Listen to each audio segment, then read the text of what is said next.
In September 2009, I had the opportunity to interview Nasr Abu Zayd at the University of Leiden in the Netherlands. Professor Abu Zayd and I had corresponded for a number of years about his writings, about his teachings, about his views on the interpretations of the Quran, and about his life in exile. On that September day, a cameraman, Carrie Fry, and I sat down with Professor Abu Zayd for a number of hours to film the interview that's going to follow. This interview is part of a larger project that I have been working on for a number of years to capture on film the life and the story of writers, artists, and intellectuals from Muslim-majority states in exile. Indeed, of all the hundreds, if not thousands, of intellectuals from the Muslim-majority world who ended up in exile in the 1990s, Nasr Abu Zayd's story is, without question, one of the most important and intriguing of the decade. Professor Abu Zayd was born in a small village outside of Cairo in 1943. He received his undergraduate degree from the University of Cairo in Arabic Studies in 1972. And in 1981 he took his PhD in Islamic Studies from the same university. The following year he began to teach as a faculty member of the Department of Arabic Language and Literature at the University of Cairo.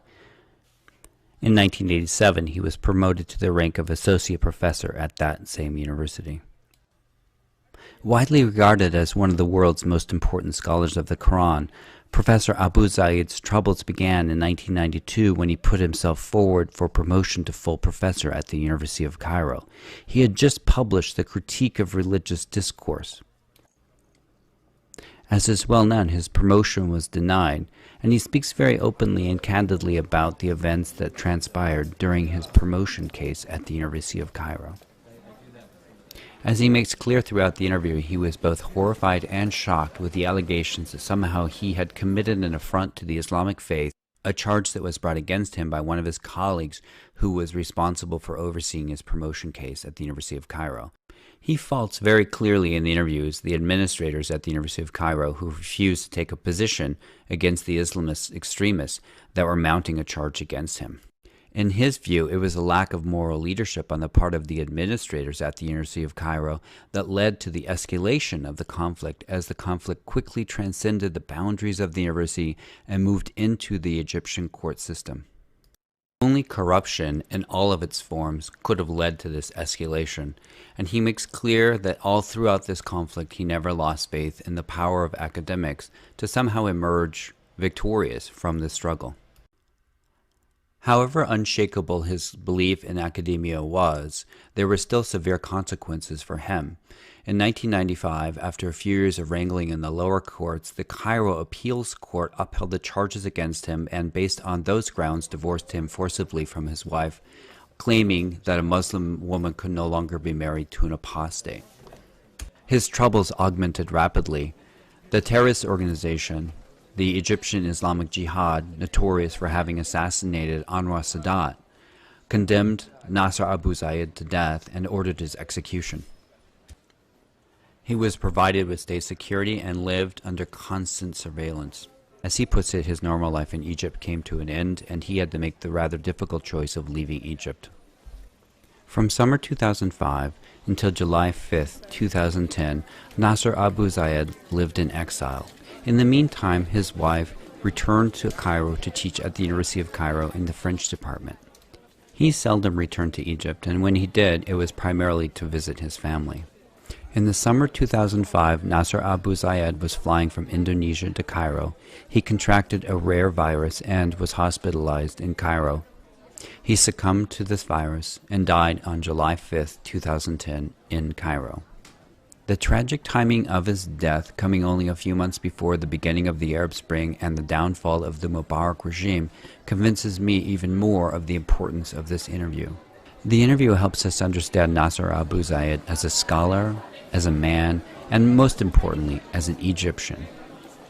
Professor Abu Zayd asked me to ensure that when this film aired, that due credit was given to the institution that for so long had given him a place to live and supported him throughout his life in exile.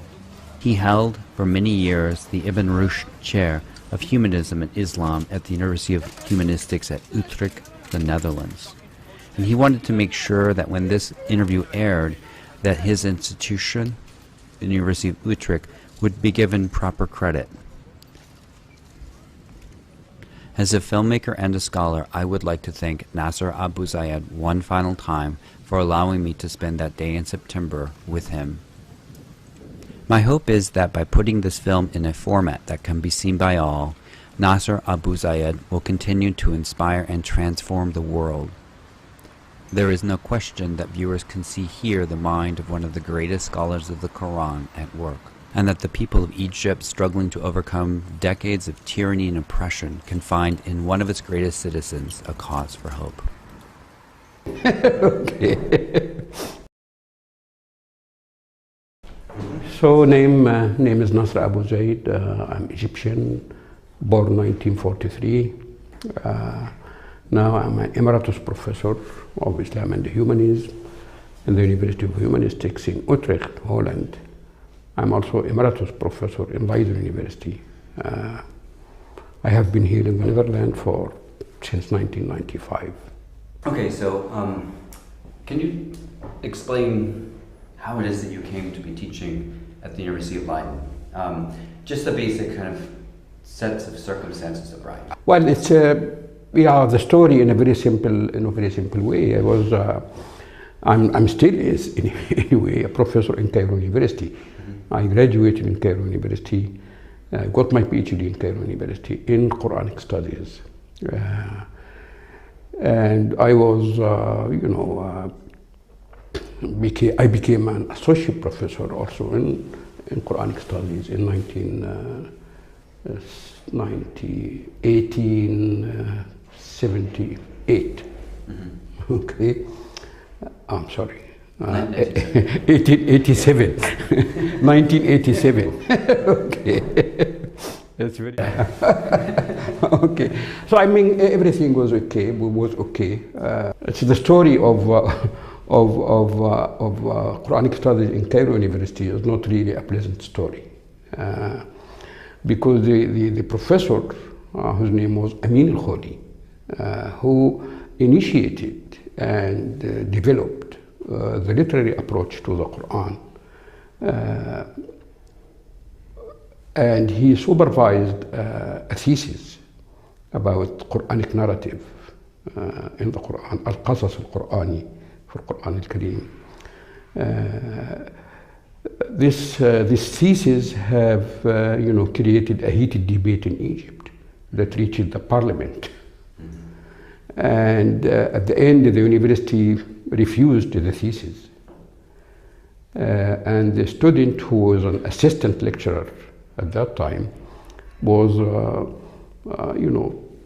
kicked out of the university, and his professor Amin al-Kholi, the real pioneer in Quranic studies in modern age, was prohibited from teaching Quranic studies or supervising thesis in Quranic studies. This was 1947. Okay. Since then, Quranic study in the Department of Arabic Language and Literature in the Faculty of Arts, Cairo University, this is where I was working, became like, a hobby. Whoever would like to teach it, it is assigned to whoever would feel he would get some barakah, blessing. So it is not anymore a field of academic research. Okay, so so then I graduated in 1972, and my intention from the very beginning was not really Quranic studies. Basically because I knew all about these programs. Okay. Maybe for just clarification, I did not enroll in university education in ordinary age. Okay, I had a very long experience as a citizen. I graduated from a technical school with a diploma in electronics. I worked for 15 years as a technician. Okay, but my dream of studying in the university did not really well. So I enrolled in the university when I was about 25 years old. I have a lot of reading, so I was not just an ordinary student. I have knowledge about what is going on in the society, and I was, you can say I was just a little intellectual. Okay, so I know all the stories about the problems of applying any critical approach to Islamic studies or Quranic studies. I know all the story about Amin al-Kholi and his student who became a professor afterward, but not in Cairo University. Okay, so I was, although my keen interest was in Islamic study and Quranic study, but I kept, no, this is not the field I should go to. It's a very dangerous field. But because the department was aware of the necessity to have a specialist in Islamic studies and in Quranic studies, they enforced it on me to either to make my higher study, my thesis, MA and PhD on Islamic studies, or I find another job. This was, very exceptional way that I'm the only, assistant teacher who was enforced to do a research on a specific field according to the demand of the department. It did not happen to anyone after me or before me. So anyway, I have to comply with the demand of the department. So I was thinking how to make, Islamic study in an academic sense without exposing myself to this kind of, threat. The history of Egypt with this is, I think everyone will know what happened, for example, in 1926 for Taha Hussein, his book about pre-Islamic poetry, scandal, and I think just 1 year before, the book of Ali Abdul Raziq about Islam wa Usul al-Hukm.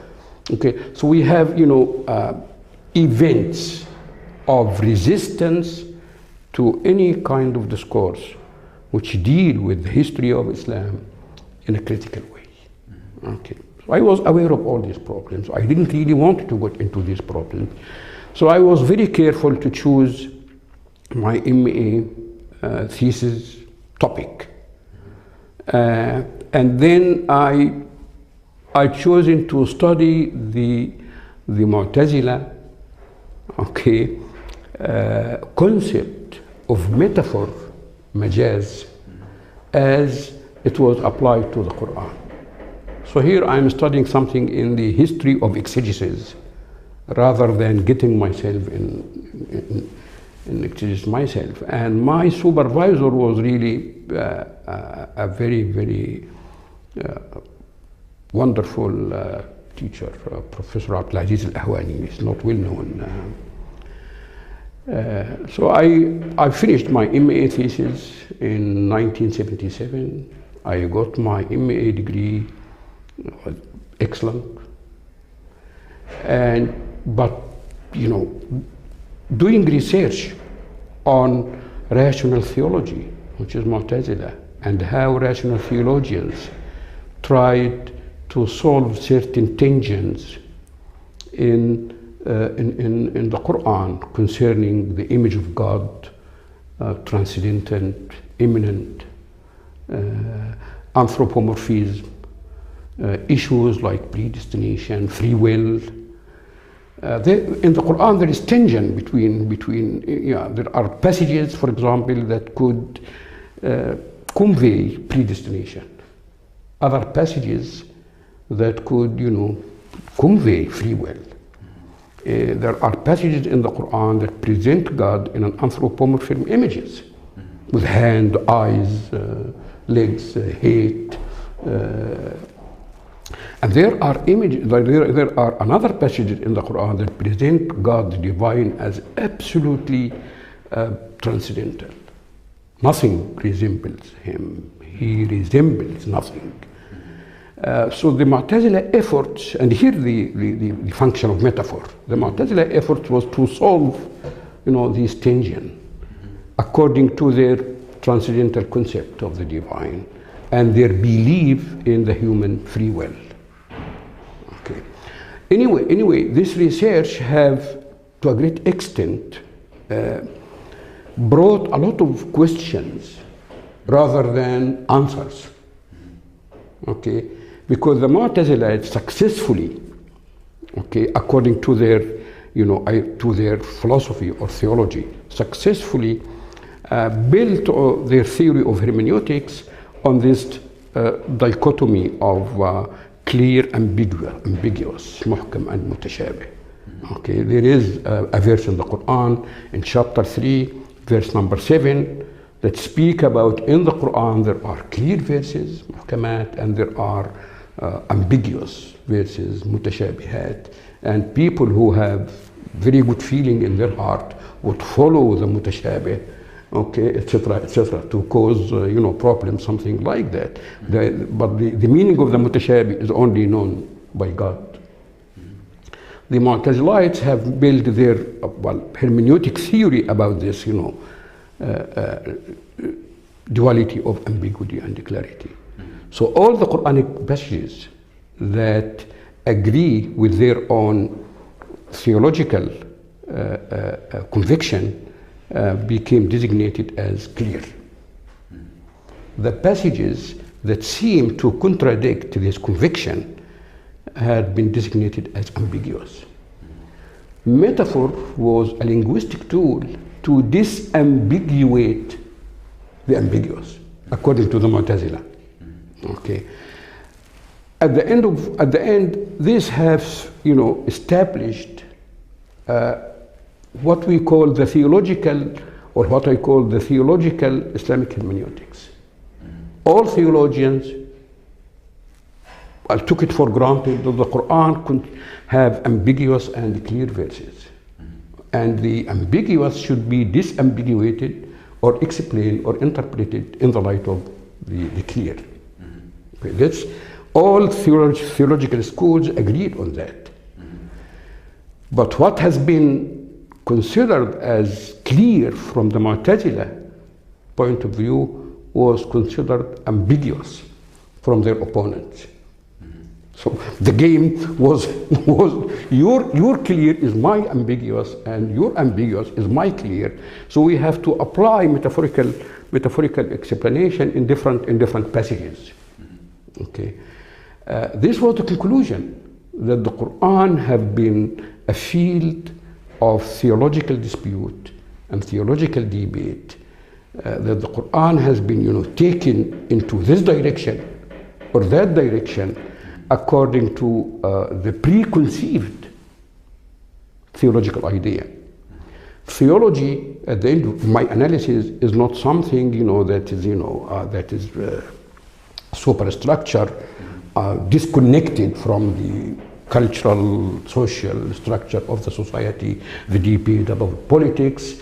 So I connected this theological debate into what was going on in the ground since the fitna, the civil wars that happened with the fourth Caliph Ali, with Muawiyah, etc., etc. So this was my approach, that theology is not an activity that is disconnected from reality. In fact, all the answers presented in theological terms are meant to be answers to political issues on the ground. So now I understood, this is my conclusion. Theologians have been fighting each other, not only about the meaning of the Quran, but about the structure of the Quran. Because if you see, this is not muhkam, this is not clear, this is ambiguous, this is a debate about the structure. Okay, which leads to a debate about. So from my first thesis, you can say that I came out with more complicated question than the question I started with. Okay, and these questions have directed me to my PhD thesis. I said, okay, this is theology. okay, which is very much connected to the social, political issues. What about mysticism, which is supposed to be something of a spiritual, ethical dimension?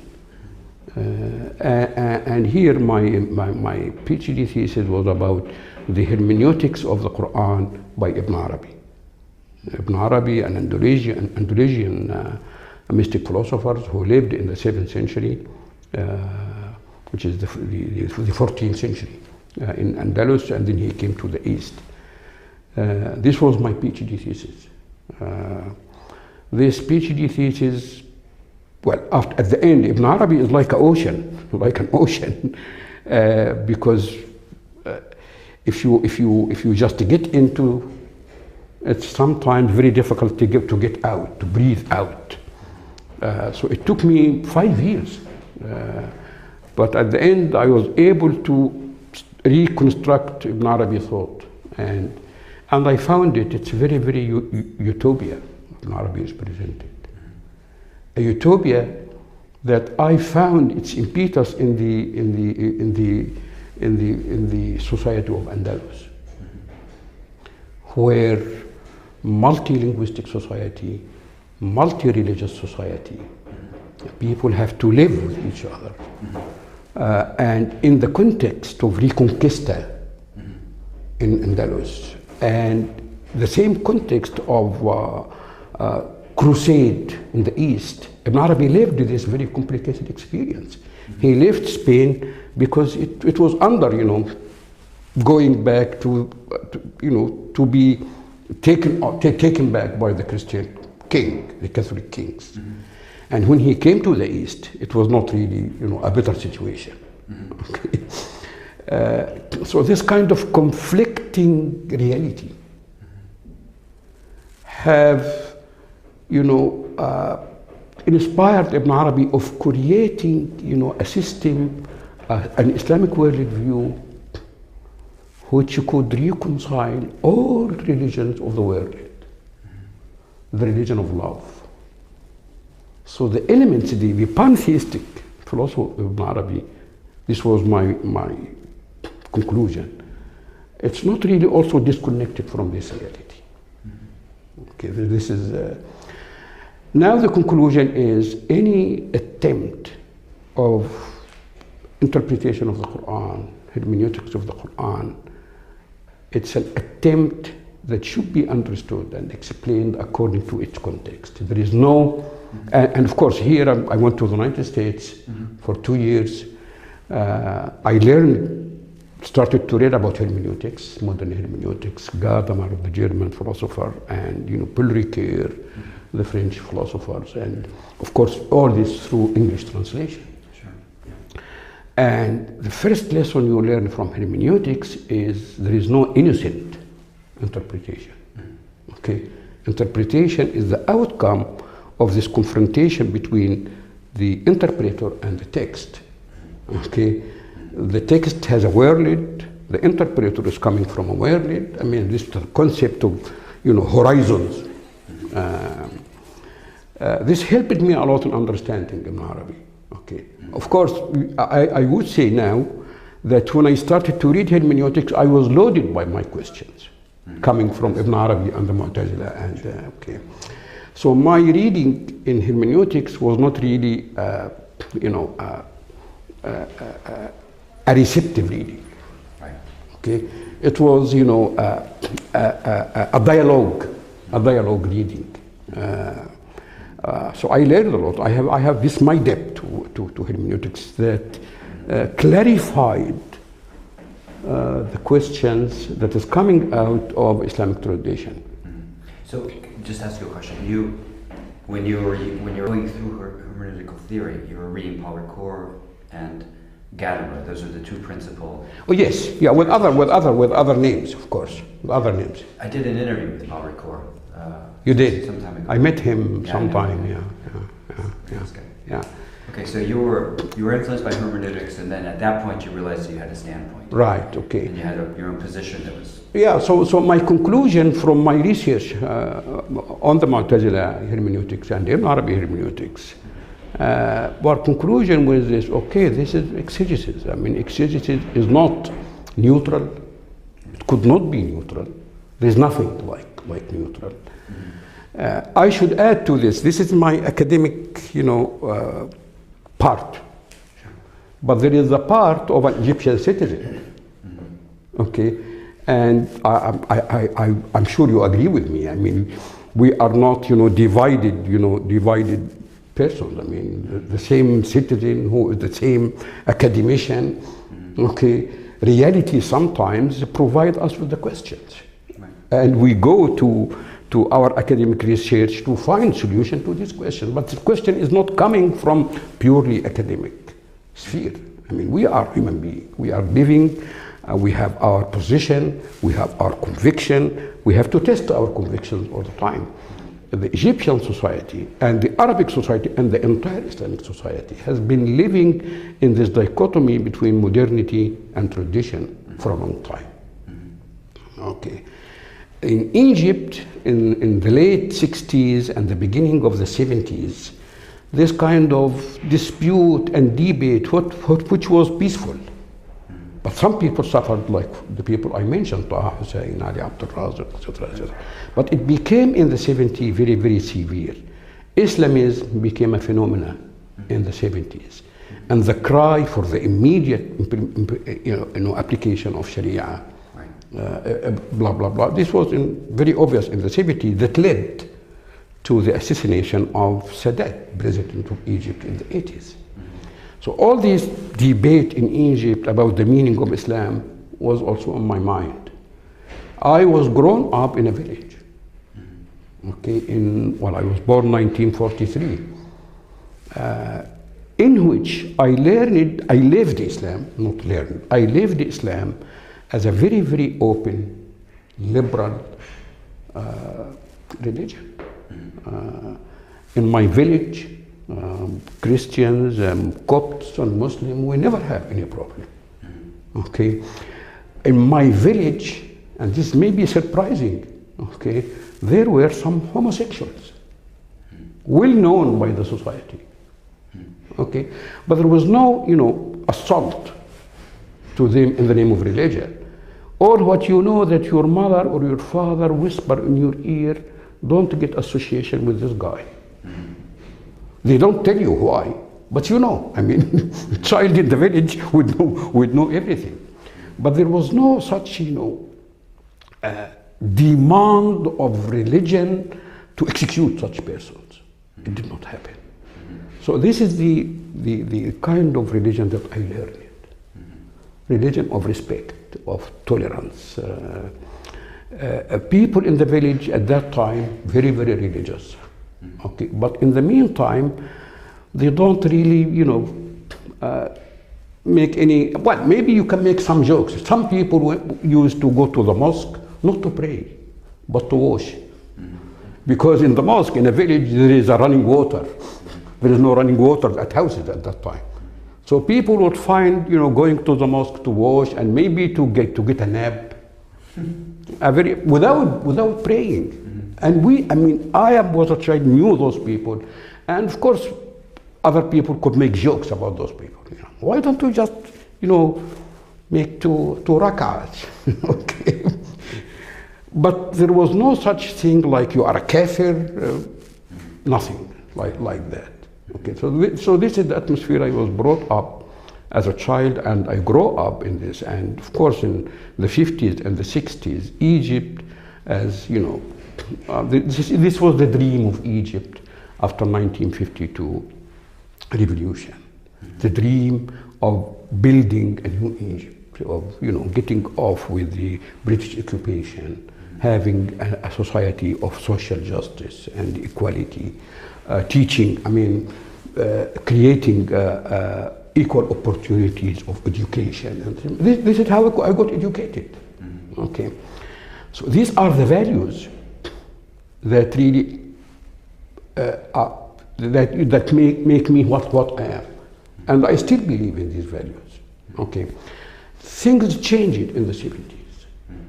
So the entire meaning of Islam have, turned it down 180 degrees.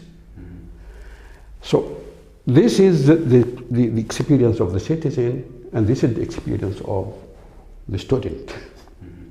Okay, something what is going on earth, it's very much similar to what was going on in the early centuries. The struggle about the meaning of the Quran. So this was the question of my third book. Okay, so how can we get out of this kind of trying to take the meaning of the text the right direction? I mean right here in the political sense, or in the left direction. Does the Quran teach us, capitalism, socialism, equality? Okay, what? So every meaning is possible. Okay, according to the modern Islamic discourse and the classical Islamic discourse, every meaning is possible. So this was my question: what is the text? Shouldn't we identify what kind of a text we have, the Quran, what kind of a text we have, before we go into applying any method of interpretation? Okay. The method should be derived from a good definition of the text. So this was my third book, The Concept of the Text. I have done this research on rereading, in the light of my modern knowledge, rereading the classical Quranic sciences, which is called Ulum al-Quran. Okay. The conclusion in this book was not really surprising me, but it was like, shocking for the society. Ulum al-Quran, okay, as they are introduced in Suyuti, Al-Itqan fi Ulum al-Quran, in Zarkashi, Al-Burhan fi Ulum al-Quran, could be generally classified in three categories. These ulum which deals with the history of the Quran, these ulums which deals with the structure of the Quran, and this ulum which deals with the excellence of the Quran. Okay. To study these ulum concerning, you study the asbab al-nuzul, occasions of revelation, the differentiation between what was revealed in Mecca and what was revealed in Medina. You study the theory of nasr, abrogation. You study all the theory that is connected to how to deduce the meaning according to the linguistic structure of the Quran. What is the relationship between the passage that designate a very, very general meaning and passages that designate a very, very particular meaning, al-am and al-khas, etc., etc. So studying this part of Quranic sciences, the part that deals with the history of the Quran, would easily make you reach the conclusion that the Quran is a historical context, that it belongs linguistically and in the domain of meaning to the 7th century, because it was addressed to the Arabs in the 7th century. Not only to the Arabs, whether the Arabs are paganist Arabs in Mecca, or the Jewish Arabs in Medina, or the Christian Arab in Yemen. So those are the domains. So we cannot understand the Quran if we take it out of the context and claim, for example, as it is claimed, that it was an eternally registered in the wood reserve, etc., etc. Lawh al-Mahfuz, something like that. It's historical, and it's linguistic structure. So we need historical linguistic approach. So this was, one of the conclusions, that the Quran is a historical text. It's a cultural product. Okay, Of course, there is a very, very detailed analysis of the concept of wahy, revelation, what does it mean in pre-Islamic culture, etc., etc. The first receiver of the Quran, Muhammad, the situation in Arabia, the situation in Mecca. Okay, but being a historical text does not mean that its significance is limited to its historical context. Okay, that's because the Quran, taken seriously by the believers were able to unfold, the meaning of the Quran in so many, cultural disciplines that reached, philosophy, theology, literature, linguistics, rhetorical theory, etc., etc. But this was done by the social actor. Okay, and suppose, this is my argument, suppose that the people of Mecca and Quraysh was able to destroy the nascent community, what would have been left in the Quran? Nothing, a manuscript that could be discovered later on and be taken and cleaned and studied and put in a museum. What made the Quran that we do have it, is the fact that generations and generations believed in it and tried their best to have their understanding of the text existent in their life. So this is an argument. But this book did not really create a heavy reaction. It was surprising book and celebrated by some people, not really appreciated by other people. Okay, but I was invited to so many, even universities, not only my universities, to discuss this book. And sometimes questions, okay, such as you apply human approach to the Quran, but the Quran is not a human text, it's a divine text. How can we accept a human approach to a human text, to a divine text? And my simple, immediate answer was like this. So you are suggesting that I should be divine to understand the Quran? And of course, the Quran is coming from divine source. But the divine have chosen a code of communication for humans to understand. So I'm sorry. It's only human understand the Quran. And sometimes this immediate answer, it was very immediate and very innocent answer. I didn't write it in my book, but it was addressed to me by a professor of philosophy. I was at that time, a lecturer. So, and you know how this hierarchy in the academia, when a professor is talking to a lecturer.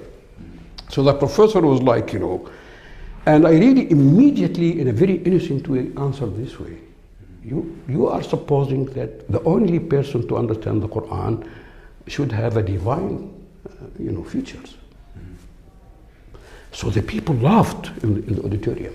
I didn't intend to, this really was not my intention to make the person, but this was my immediate, and I was later on surprised because this is very convincing argument. Okay. Well, of course, I developed my concept later on. I have been working on this concept all my life. This has been the question of my life.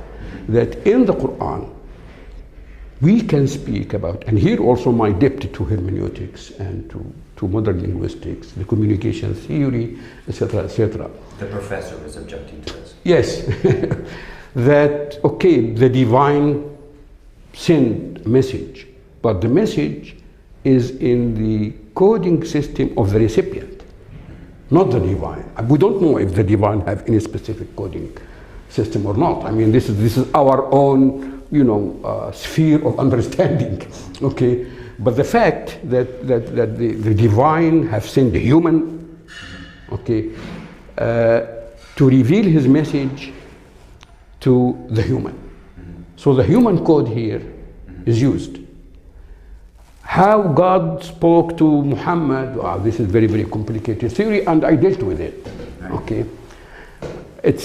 I reached the conclusion that this kind of communication, whether we believe in the theory that it was through a mediator, the angel, Jibreel, we still have the same question. How did Jibreel communicate with Muhammad? Jibreel is an angel. Muhammad is a human. But at the end, the analysis of the concept of wahy, it reveals it's non-verbal communication. Whether God revealing his message to Jibreel, it's non-verbal communication. Or Jibreel revealing his message to Muhammad, it's non-verbal communication. But we have to take serious consideration to this aspect of the human dimension of the message. Okay. So far in the history of Islam, the divine dimension overshadowed the human dimension. Although pragmatically, the history of exegesis is dealing with the human linguistic approach, whether we speak about Tabari or Sayyid Qutb. Okay, so it's but anyway, I mean, so the book was celebrated. Even those who was not really happy with the book did not really make any kind of violent reaction to the book. This book was part of my file to be an associate professor, and it was celebrated in the committee, as an excellent research at that time. This was 1987. This was 1987. I returned back. I mean, I spent 2 years in the United States when I was doing my research on Ibn Arabi, and here I learned about hermeneutics. I went to Japan as a visiting professor for 5 years, and here I learned something more about Buddhism, Shintoism. Okay, so I can tell you, I mean, this really have enriched my vision of what Islam is, what Islamic culture should be. And then I returned back to Egypt. This was in the early 90s, and started, publishing other books and other papers. So everything was going smooth, and okay, until I applied for a full professor in 1992, and here all the problems came, and it is really not academic problems. It is more connected to political issues, connected to the fear of terrorism that terrorized the entire Egyptian society and the institutions, including the government. Okay, because after the assassination of Sadat, I mean, publicly, within his army, I mean, in his glorious day of October 6th, okay, the terrorist discourse connected with a very, very radical Islamic discourse have been present everywhere, with all the, the government, arrest, but yeah, but it was there. There was another scandal in Egypt. Okay, a scandal that any Egyptian citizen could not ignore. At that time, the call for Islamism was everywhere. So at that time, there was tens of fatwas against the banking system. Interest in the bank, whether it is on loan or in deposit, is haram. This is riba. But within these fatwas, there was new emerging investment companies that claimed they are applying Islamic norms. No fixed interest rate, okay, but sharing interest and sharing loss. But in the meantime, they started giving 25% interest. So by the fatwas, and by giving very, very high interest, that makes you, even if you are not an economist, wonder how those people can do. I mean, such, so, you know, is there any invest? Because the Quran has prohibitions against interest. Yes, yeah, but it's not against interest, it's against riba. Okay, but you know, but in modern Islamic discourse, they can easily make, you know, interest as riba and riba as interest, etc., etc. And this is the entire concept of Islamic banking system that exists everywhere in the world. In fact, a thorough study of all these Islamic banking, they are dealing with the same type of dealment of ordinary banks, but they give it another names. Okay. So it's for example, if you don't want to make a mortgage, okay, with an Islamic bank, they buy the house and sell you the house. But it is the same process. I mean, at the end of the day, it's the same process. Okay, the difference between the house, they make the buying the house and selling the house just on paper. Okay, but at the end, you are in mortgage, okay? But they tell you, no, you are not in mortgage, you are not paying interest, okay? Because this is, you know, commercial deal, and according to the Quran, it's halal. If I buy something of $10, okay, and then pay it for $1,000, that's halal. This is because this is buying and selling, so this is halal. Okay, but anyway, I mean, at that time, these investment companies, helped by these fatwas that came from the official religious institution, and it was shared on the TV advertisement with ministers, okay, etc., etc., etc., was able to deceive the entire Egyptian nation. That people, even some people, sold, if someone has a piece of land that it does not really give 25%, or someone is running, you know, a small shop, grocery shop, that doesn't, people just, if a lady have, you know, some gold, you know, stored for, you know, any future, you know, how people, so everything people sold and put it in this company to get 25%. All the people who went to the Gulf that saved some money, oh, it's great. I was in Japan at that time, and the Egyptian who were in Japan, the Egyptian PhD student, was arguing with me, why don't you put your money in these companies? Because in Japan, Japan is an economic giant at that time. The interest in the bank is 3%. So my also immediate answer to those people, I'm not an economist, but I can understand if a company would give me 25% interest, it should have made 100% itself to pay the employee, to pay the office, to pay electricity, I mean. And this is only possible if you deal in narcotics. This is the only merchandise. So I suspect, you know, this part. But anyway, people have put all their money, and it turned it in 1 year that the people who established this company just escaped Egypt with the money. Until now. Now we are in 2009. This happened in the 80s. Until now, people are unable to get their money back. So this is not only a scandal, but a tragedy. That religion was used to deceive people, and it was possible because of the dominant ignorance about the meaning of religion. The government have played a role in this. The institution, the religious institution have played. It is not even the terrorist who made this. Okay, this was all the subject. I mean, these different dimensions were the subject of my book, Critique of Islamic Discourse, نقد الخطاب الدين.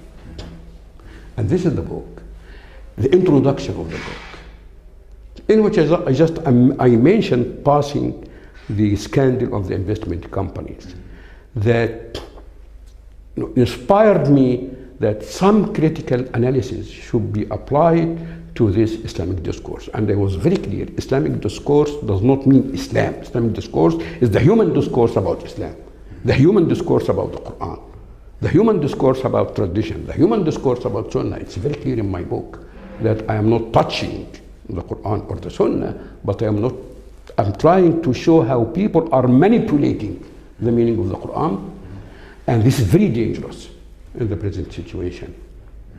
One of the three professors to evaluate was a counselor of one of these investment companies with a big month salary.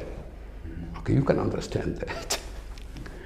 Anyway, this person have written a very, very not negative academic report. It has nothing to do with academic report.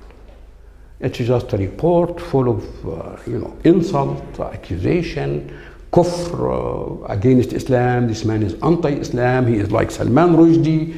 Okay, all this kind of of nonsense. I didn't really pay attention because I thought that this is academia, whatever he would write, because some people have advised me, when we know that he is a member, that I should make some sort of to say no, I wouldn't like to him because he was a member of the. But I said, well, this will be only one vote, and this is academia. So my trust in the academic integrity prevented me from disqualifying him to be in the committee. This was wrong. This is my mistake. I have a very strong confidence in the academic integrity, which was nothing. In the process, okay, of course the university did not go directly to take, well, first his report was taken by the committee, the wider committee, as the committee report. Of course they have to delete some words like kufr, but they deleted it, and you can see it behind that. The university, the rector of the university, everyone, I was supposed to give my consent, to say, okay, I agree. You agree with his evaluation of you being? Yeah, I agree that that you don't give me the title now, but in a couple of months I will reapply and you will get it. So this was a negotiation inside the university. Who was supposed to be the victim, was the person that everyone needed him to say, okay, let it go this time. This is starting from the rector of the university, the dean of the faculty, everyone. This is before the final decision was taken by the university. For me, and luckily for my wife is a professor in the same university in the French department. We said no, because it's the future of this academia. If we say yes, let it go this time, then we will be part of this corruption. I cannot go into the details of the meetings with the rector and the nonsense argument that the rector was trying to convince me to let it go this time. I said, well, we are in the academia. If you just endorse this report, if I say yes, and you endorse this report, how are you going to put on your CV that you endorse a report which is a piece of garbage? I told the director at that time I would make a report against my writing, but it would be academic report to reach the same conclusion that I am not entitled to professor, but I would write it in academic language. If this is academic language, I would have nothing. But it's garbage. How can you ask me to say, okay, for a garbage, and you are sitting there? I mean, it's impolite way to speak to your rector of the university this way. But I did not give a damn about all these titles at that time, because at stake in my mind here is the academia. The academia that I had the dream to be part of it. And I'm not going to give up my dream. No one is going to enforce me to go with this corruption.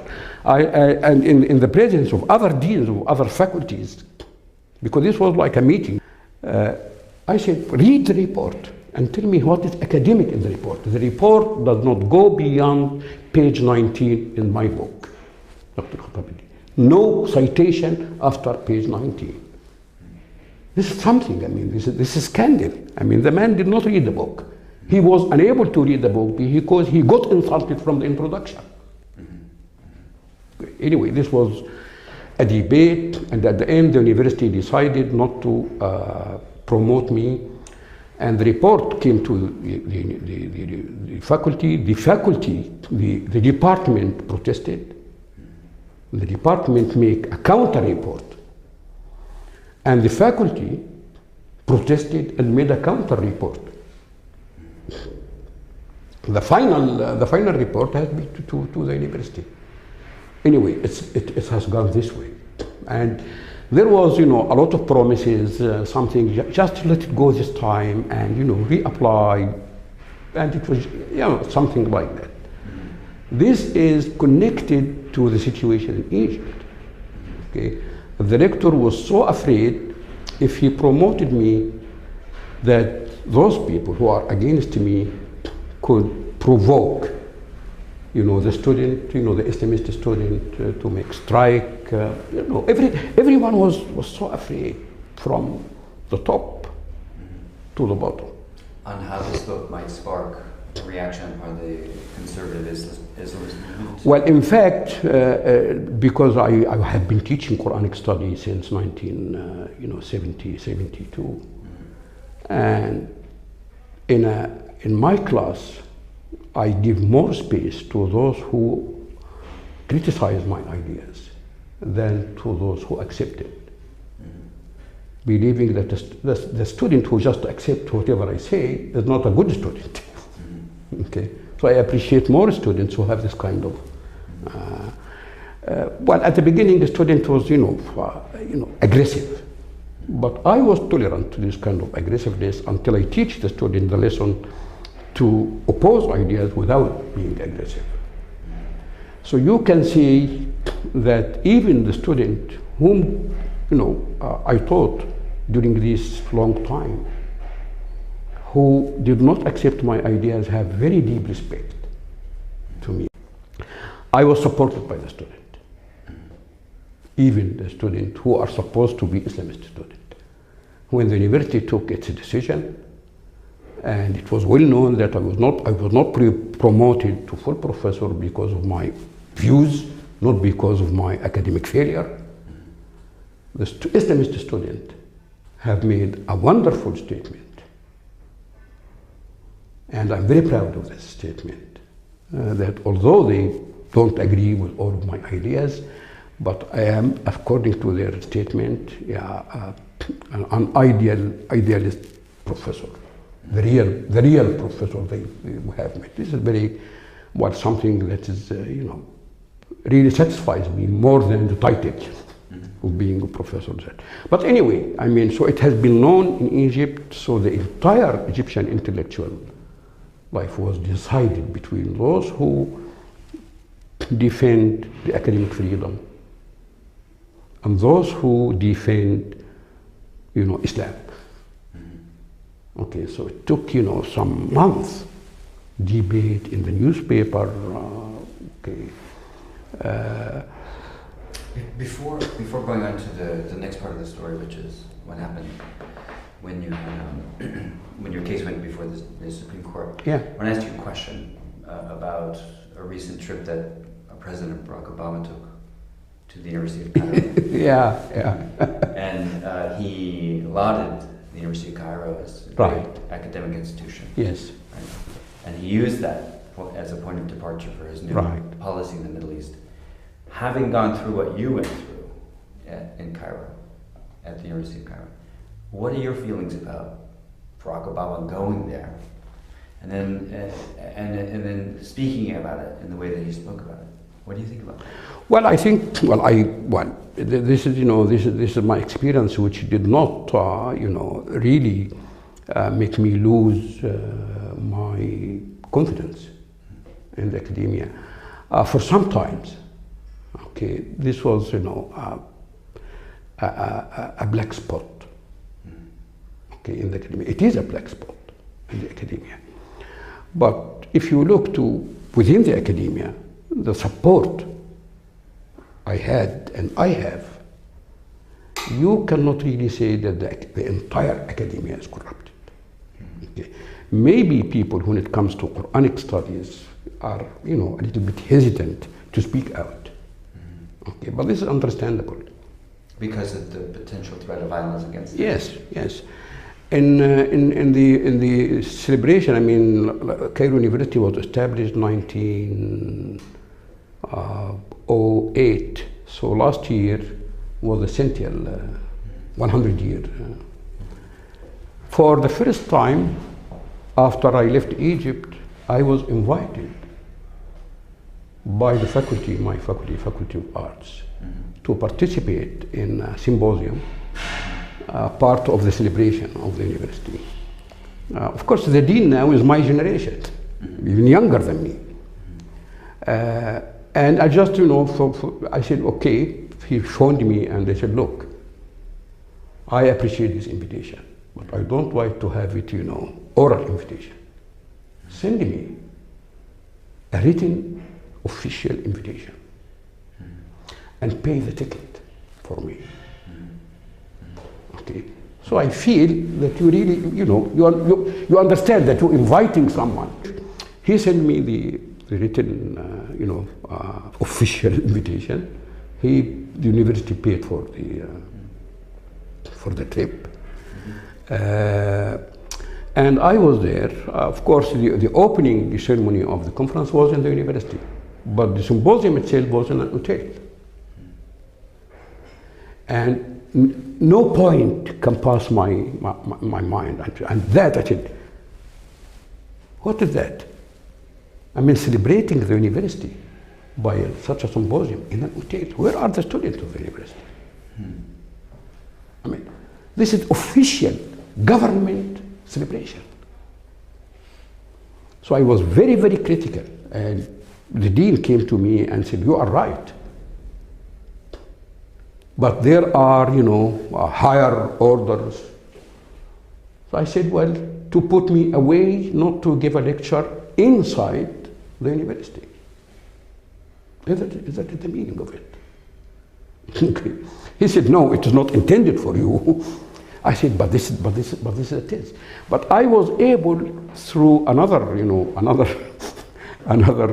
challenge, the Society of Philosophy, the Egyptian branch of they invite me every year, and they held their conference in the university. So I'm invited. I give lectures there.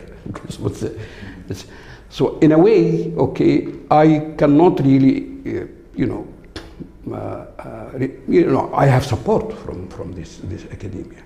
When Obama, and I was in Istanbul, and I was at the airport, and I was really keen to, it was shown on the TV, but it was in Turkish. I mean, so I opened my laptop, and I listened to his speech. It's a wonderful speech. And I appreciate very much that he chose Cairo University, not Al-Azhar University. Because he had this choice, even go to Al-Azhar University or Cairo University. So he chose over, I mean, he did not choose, I mean, the people who advised him. I think it was very good. And the way he spoke, not only about the university, but about, his speech in general. Okay. I really appreciated his speech, of course, with my personal awareness that we are demanding too much from a person. Okay, especially in the Middle East. In the Middle East, people does not understand that it is not the person in the United States system that decide everything. It's not like Egypt, where the president is everyone. Okay, this man is coming to a lot of challenges, internal challenge, inside, okay, and globally challenge. Part of this global challenge is the Middle East. I wish him success, but I see it's too much. It's too much to ask. His speech was very good. I really positively appreciated, but some other Egyptian intellectuals, did not really appreciate this positive. So they find something, as someone wrote about it, that he was trying to, to present himself like a sheikh to the Egyptian people, and this has happened by Napoleon centuries ago, etc. But I cannot see in Obama, because Obama belonged, to a family. But Muslim, he is not claiming anything. Okay, the man is a great American citizen with a very, very rich background. Okay, and he just presented himself with his background. Okay, he did not claim that he is a Muslim, but his father was. Okay, and when he was a child, he was exposed. In Indonesia, to the adhan, to all these things. So it's part of his, of his consciousness. But some Arab intellectuals have this kind of, suspicious, meaning. No, I am following all these kind of speeches that he gives here and there, and his struggle with the Israeli. Administration to stop settlement. And I understand the difficulty of this kind of dealing with the state of Israel. Obama maybe have, a very good intention, but the relationship between the United States and Israel is more deep than to be a political relationship. It's deeper than being political. And how far the United States under Obama will be able to really play a neutral mediator role in establishing peace in the Middle East. You actually, in your work, have talked about a Zionist-Christian relationship that's actually prevented any dialogue in the Middle East. That kind of partnership that's coming. Oh yes, yeah. First, this is the macro context of of the Muslim world and of the Arab world in specific. The invasion of the Muslim world by European power that dominated the Muslim world at the end of the 18th century, the entire 19th century, and part of the 20th century, have created two opposing factors. The positive factor is that the Arab and the Muslim world was awakened to its status, its regression. Okay, and I always take this as positive. You need a mirror to see yourself as a culture or as a person. Okay, without a mirror, okay, how can you see that there is some spots of ugliness in your appearance? So it's being confronted with the West in the late 18th century have positively provoked the questions. Who are we, and what exactly happened? What we are Muslims, and and Muslims in the 9th, 10th, 11th century who created this wonderful civilization and this wonderful cultures all over the world. They belong to Islam and we belong to Islam. So what happened to us? This was a real positive question, to which there was the response of rethinking, reformation. Okay, that the problem is in our misunderstanding. Okay, that we have been kept away from the true understanding or the positive understanding. And this, you can see this in Afghani and Hamid Abdu, in India, from Shah Waliullah, Sayyid Ahmad Khan, in Yemen, Shawkani, and all those people that needed to rethink Islamic tradition, to return back, for example, in the field of fiqh or legal theory, to ijtihad again, to open up, the gate of ijtihad again. For someone like Afghani is to return back to the philosophical concepts. I mean, Avicenna and Farabi.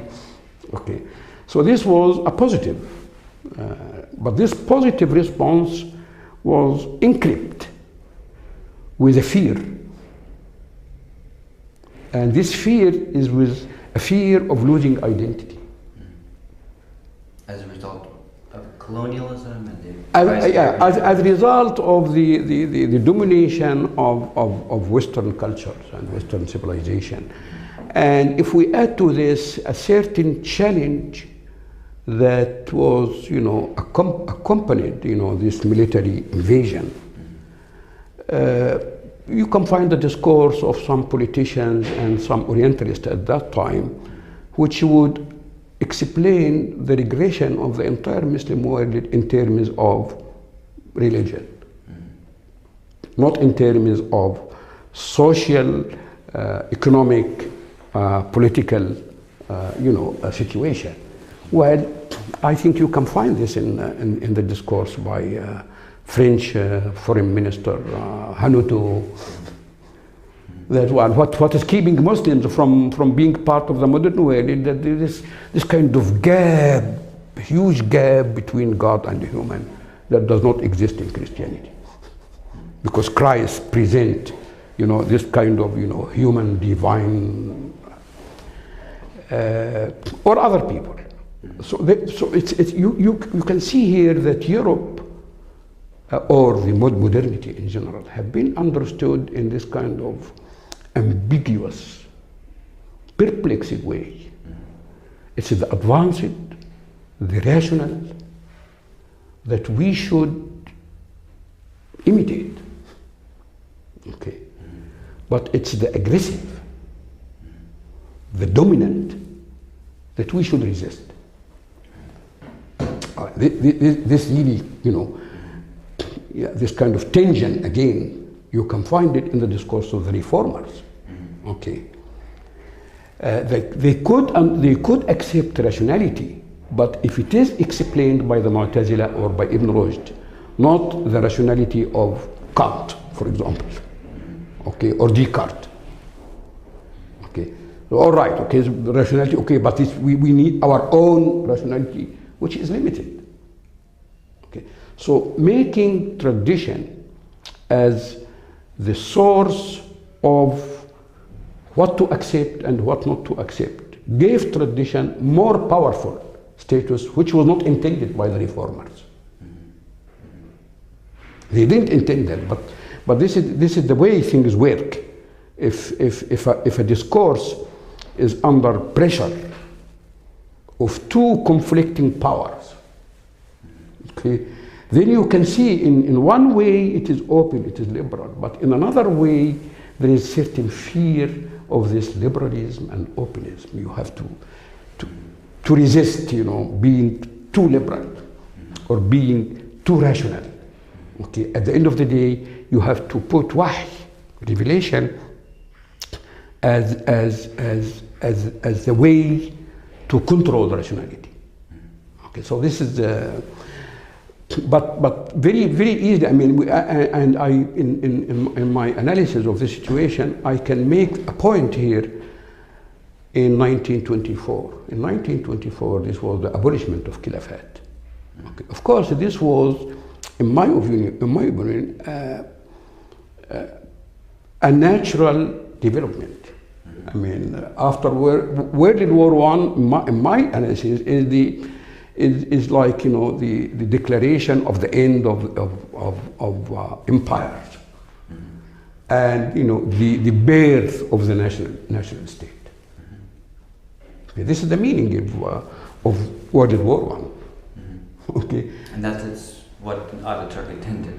Yeah, exactly. Okay. Well, so that's the Turk wanted to establish their own nation state. Was already established in Egypt and in Syria, but under the umbrella of the Ottoman Empire. Okay, but there were a lot of criticism to the Ottoman Empire in these societies, in Syria, in Egypt, and in other places. When the Kemalists made a very wise decision, this was 6 months before the entire abolishment of Khilafat. They separated between Sultanate and Khilafat. Okay, so the Caliph is the Caliph of Muslims, but the Sultan is the Sultan of Turkey. This was celebrated in the Muslim world as, like, you know, to free the Caliphate from being connected to Turkey. But things, you know, when they abolished Caliphate and they, you know, initiated a republic. This created a sense in the entire Muslim world. You can follow this in India, in the Middle East, everywhere. A sense of losing this kind of symbolic unity. It was symbolic. It has nothing, you know, practical at that time, but it was symbolic. But this was a symbolic unity of all Muslims. So it was something lost. So you can find in all these discourses about Khilafat, whether we should re-establish Khilafat, blah, blah, blah, a sense of like someone who has been naked and he would like to cover. And the only thing to cover is Khilafat. Of course, there was an attempt to re-establish Khilafat, but the conflict between all the Muslim rulers, everyone wanted to be a Caliph. So it was a great failure. Okay. So the question about identity have moved from re-establishing Khilafat to establishing a nation state ruled by Sharia. And this is still the ongoing debate. Of course, there are certain groups that still are hoping for establishing Khilafat, the Khilafat movement everywhere. But you can see here, I mean, this kind of development have changed the answer to the challenge of modernity. Okay, the answer to the challenge of modernity so far was rethinking, reformation. After this, it was returning to Islam. And this is a big difference between returning to Islam, which means the golden age are the model. So there's a big difference between the need to reform, to rethink, to reconcile tradition with modernity, and the claim to return, which means you are not Muslim anymore. So this is the takfir, okay, which did not start as this, but it developed in this direction by Abu al-Mawdudi. And don't forget, in this concept, we have two states established after World War II on religious basis: Israel, Pakistan. And you cannot really ignore the fact that this concept of establishing a state for certain religious group became a powerful weapon for the radicals in the Muslim world. We have to be aware of that. And since then, the complicated situation have made returning overshadow reforming. Reformation has been looked at now in a very suspicious way. as westernization. Okay, as just applying Western values to the meaning of the Quran, blah blah blah blah blah blah blah, etc. So this is unfortunately the situation in which we live. I wanted to ask you a question about the title of the Critique of Islamic Discourse, right? It suggests both to be Descartes, right, and Kant. Were you consciously thinking about Kant? You know, not consciously. Not consciously. I wouldn't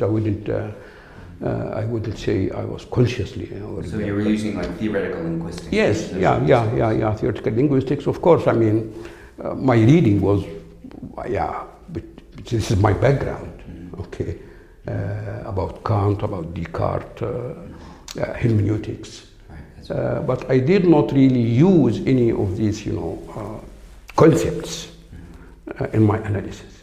And you can find in my book, I don't really, make direct use of citations. In academic papers, I do that, but not in a book which is intended, to a more public audience, readership. The next sets of questions I'd like to talk to you about the specifics, what happened, like the chronology.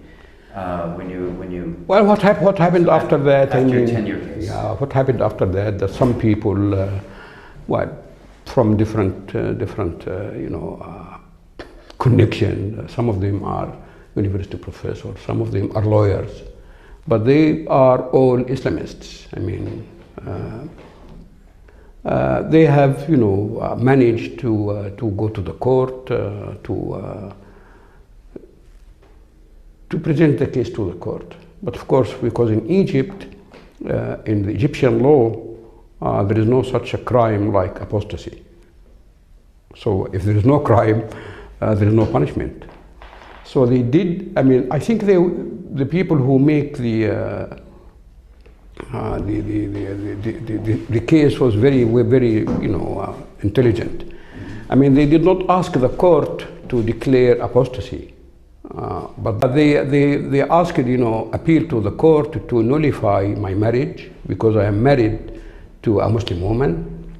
But my writing, according to certain opinion, have shown that I have been deviated from Islam, apostated from Islam. And according to Sharia, a non-Muslim could not marry a Muslim woman.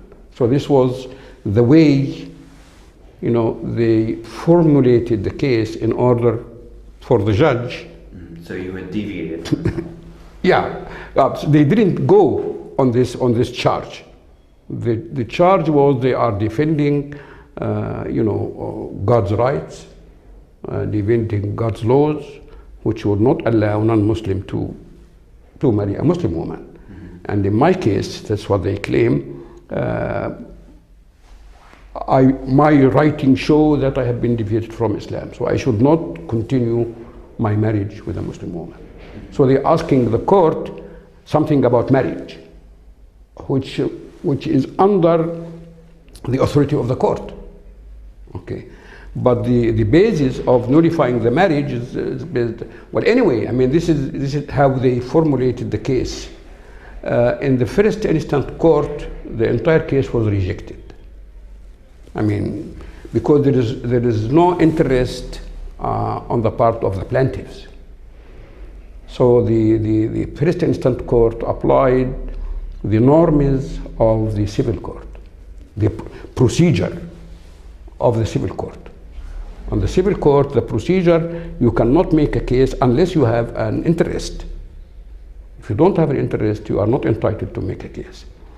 So it was rejected on the basis of the procedure, the legal procedure, rather than in the content. Okay, and those people appealed, went to the appeal court. Okay, and the appeal court accepted the case and gave a verdict nullifying the marriage on the ground that it's very obvious for the judge that my writing clearly indicate that I am an apostate. So the judge gave himself the power to give an opinion about, debate, idea debate. This was a shock, not only for Egypt or for the Arab world, but for the entire world. Having, Egypt as a very important, country in the Middle East. So this was terrifying for everyone. Okay, even I think the president. So there was so many, protests against this from all over the world. Not only human rights organizations, but academic institutions. Inside Egypt, of course, it was a shock. Really. This made continuing living in Egypt, and I was immediately provided with a very heavy security measures. That actually, if you live under heavy security measure, your life is terrible. Okay. So this was in June, I think, June 1995. For 1 month, life was really terrible. Anyone coming to visit me, including, my mother-in-law or my brothers and sisters, they have to be checked by the security people. I was imprisoned in my house. Once I have to go to the university, this was a PhD thesis defense under my supervision, and the security people tried to convince me not to go and to make someone else, and I refused.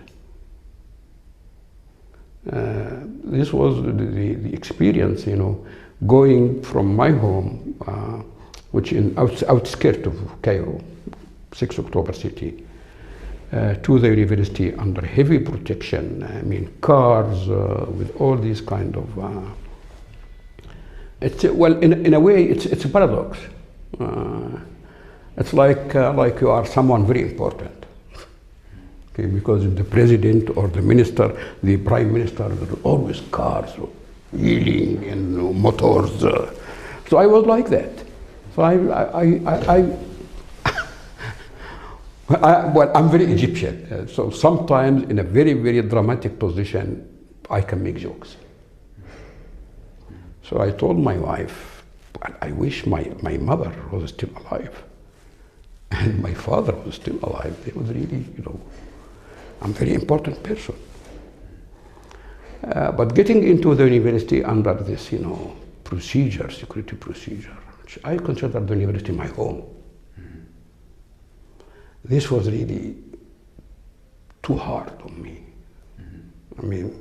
Just crossing into the university, because they established something like you have at the airport.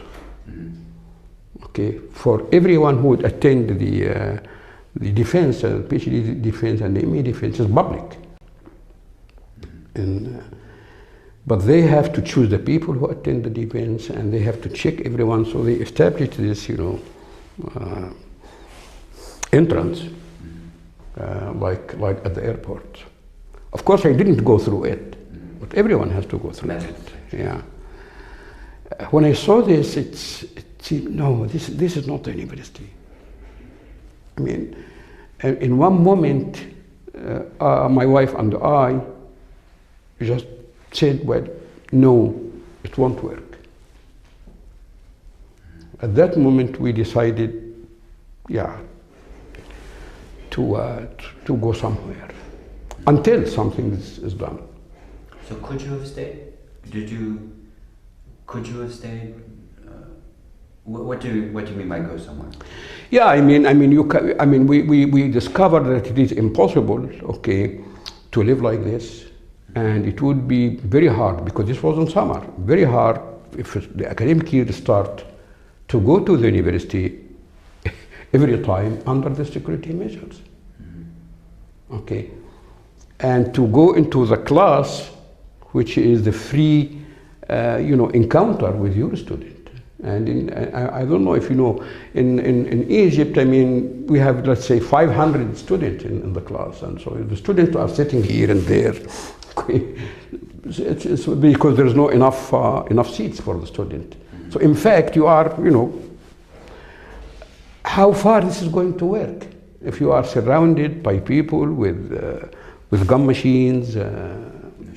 How are you going to communicate with your student? I mean, this.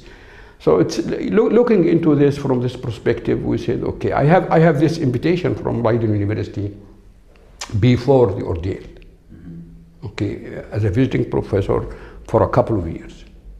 Okay, so it was just at the beginning of the court case. So I responded. I said, I accept the invitation, but please give me time until this, this court affair is clarified. And everyone was hoping that it would be clarified. I mean, this is nonsense. Okay, no one expected, this end. So I immediately, contacted the university through the Dutch embassy, and I said, well, I think the ambassador, I mean, everyone is following the news. The ambassador said, well, I think this is time that you accept the invitation of Leiden University. It has some space to breathe.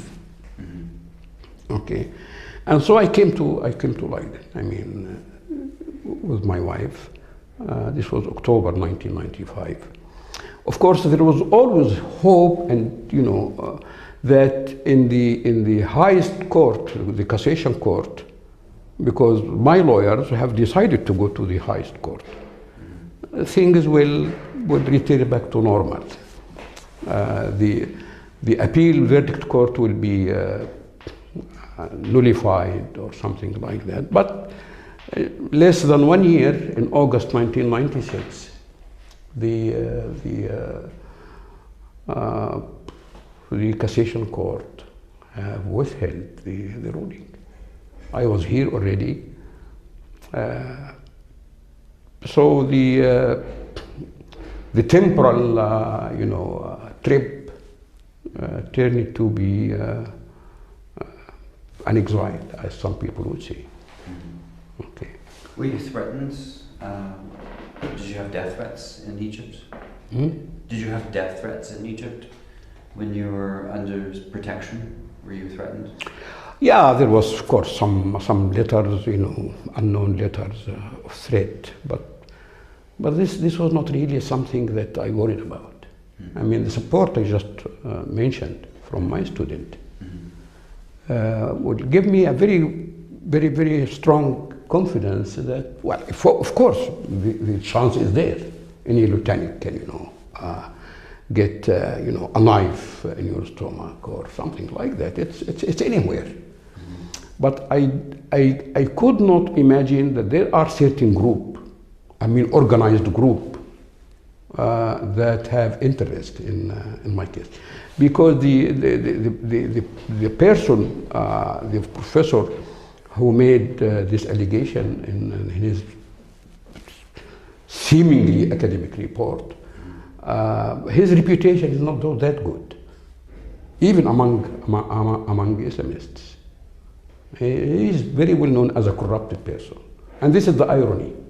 One very known corrupted person was able in a very corrupted society to do this.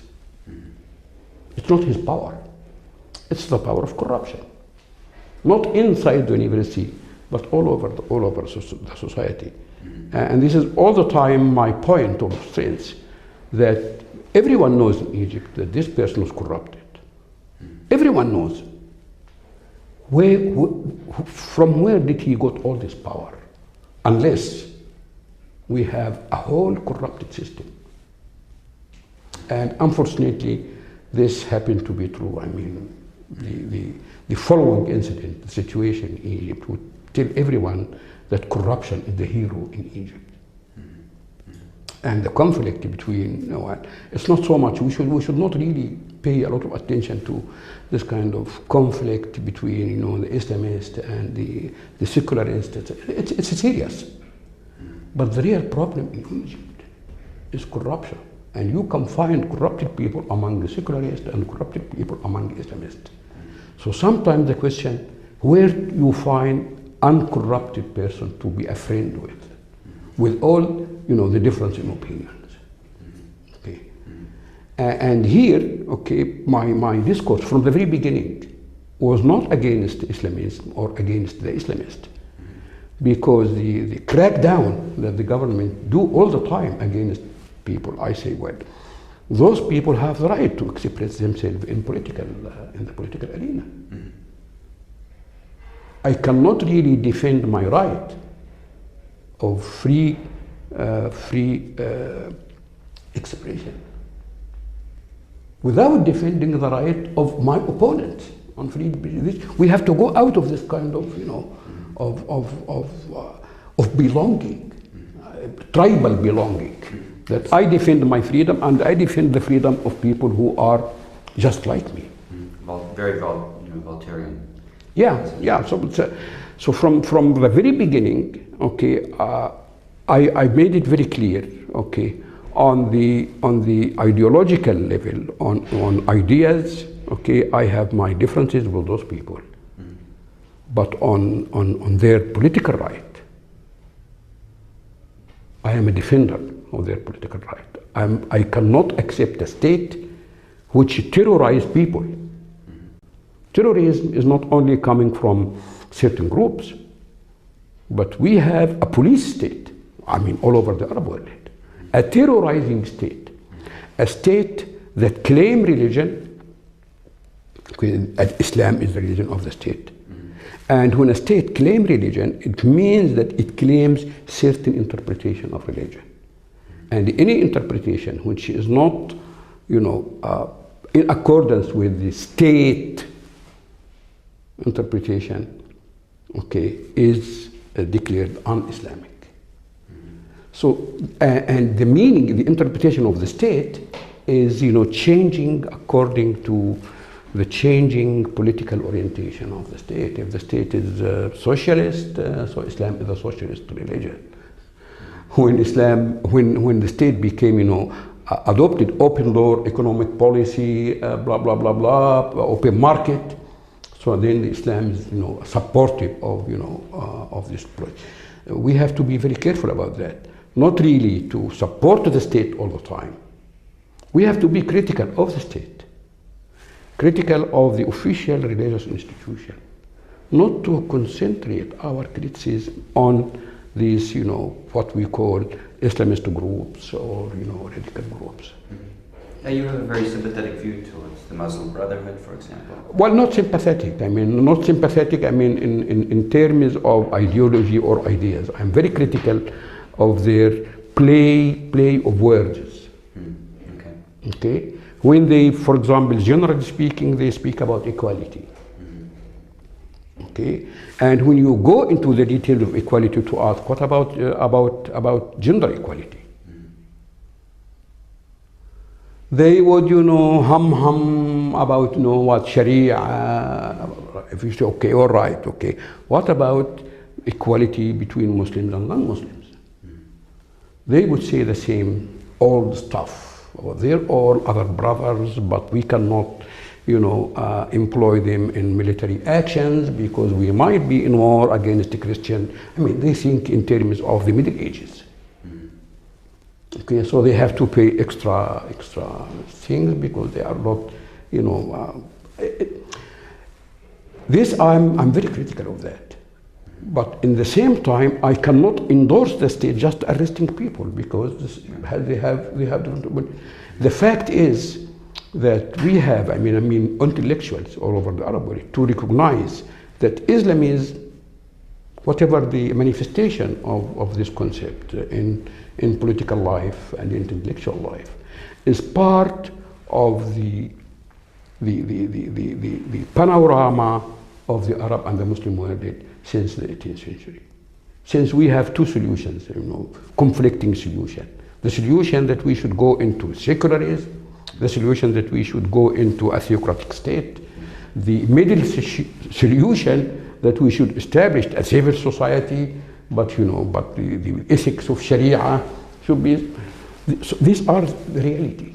Okay, we need, all of us, we need a free market of debate, rather than people In the prison, when people are in prison because of political reasons, the majority of people sympathize with those who are in prison. And with this sympathy, they just swallow their ideas as right, because it's against the government. So we have to analyze, I mean, all this kind of direction, okay? And therefore, I'm sympathy, yes, with their political freedom. Everyone political freedom, okay? Everyone political freedom. But with their ideology, no. Okay. I sympathize with Hezbollah or with Hamas in the way they resist occupation. Okay. But in any aggressive action or in any religious manipulation, no, I cannot sympathize with that. So it's not really support for ideology. It's support for something practical. Okay. Freedom, we all need freedom. And we should go out of the hook to defend the freedom of ourselves and our, people who with us, and just to keep silent about, the violation of freedom of other people whom are not like us. This is something I learned also from the studying the history of Islam, the history of how the state, since the Abbasid Caliph, tried to manipulate religious idea in order to strengthen the authority of the state. Because the great Abbasid Caliph al-Ma'mun wanted to make the doctrine of the created Quran as the official state. He wanted to enforce everyone to adhere to this doctrine. So he established an inquisition. Okay. Later on, another caliph who have some other different opinion about this doctrine have to support the opposite doctrine. And we need to learn the state should be neutral in terms of religion. Religion, it has to be debated, discussed among the communities. The debate has to be there to watch that no one violate the right of another one. This is what I understand the state. The state claiming religion is a dangerous state than Islamism. The difference here between Islamism and the state that claim religion is not a difference of quality, it's a difference of degree. The state claim Islam, and these groups claim another Islam. And the victims are Muslims and non-Muslims. Before I come back to those questions of exile, I'd like to ask you a couple questions with regard to Egypt, and also how Egypt fits into the patterns that are developing in the Middle East at the same time, and North Africa. During the period when you were beginning to experience difficulties, there was the assassination attempt on Mahfouz. Oh yes, 1993, I think. Right, yeah. Roughly the same. And Mubarak. Mubarak. Right. In Ethiopia. Do you remember when Mahfouz, the Nobel laureate, was attacked, and what your thoughts were about that particular? Well, Mahfouz was, of course, I mean, we know the history of the attack on his novel about Awlad Haritna, the novel which was mentioned among the works to be granted Nobel Prize. But it was 1993. I was still in Egypt when Mahfouz was attacked by someone, an illiterate young man, who just here in the mosque, who have no idea that this man is a kafir. And before Mahfouz, this was the assassination of Faraj Foda. Yeah. And then when Mubarak was in Ethiopia, there was another attempt. Whether it is planned by Muslim brothers in Sudan or not, this is another question.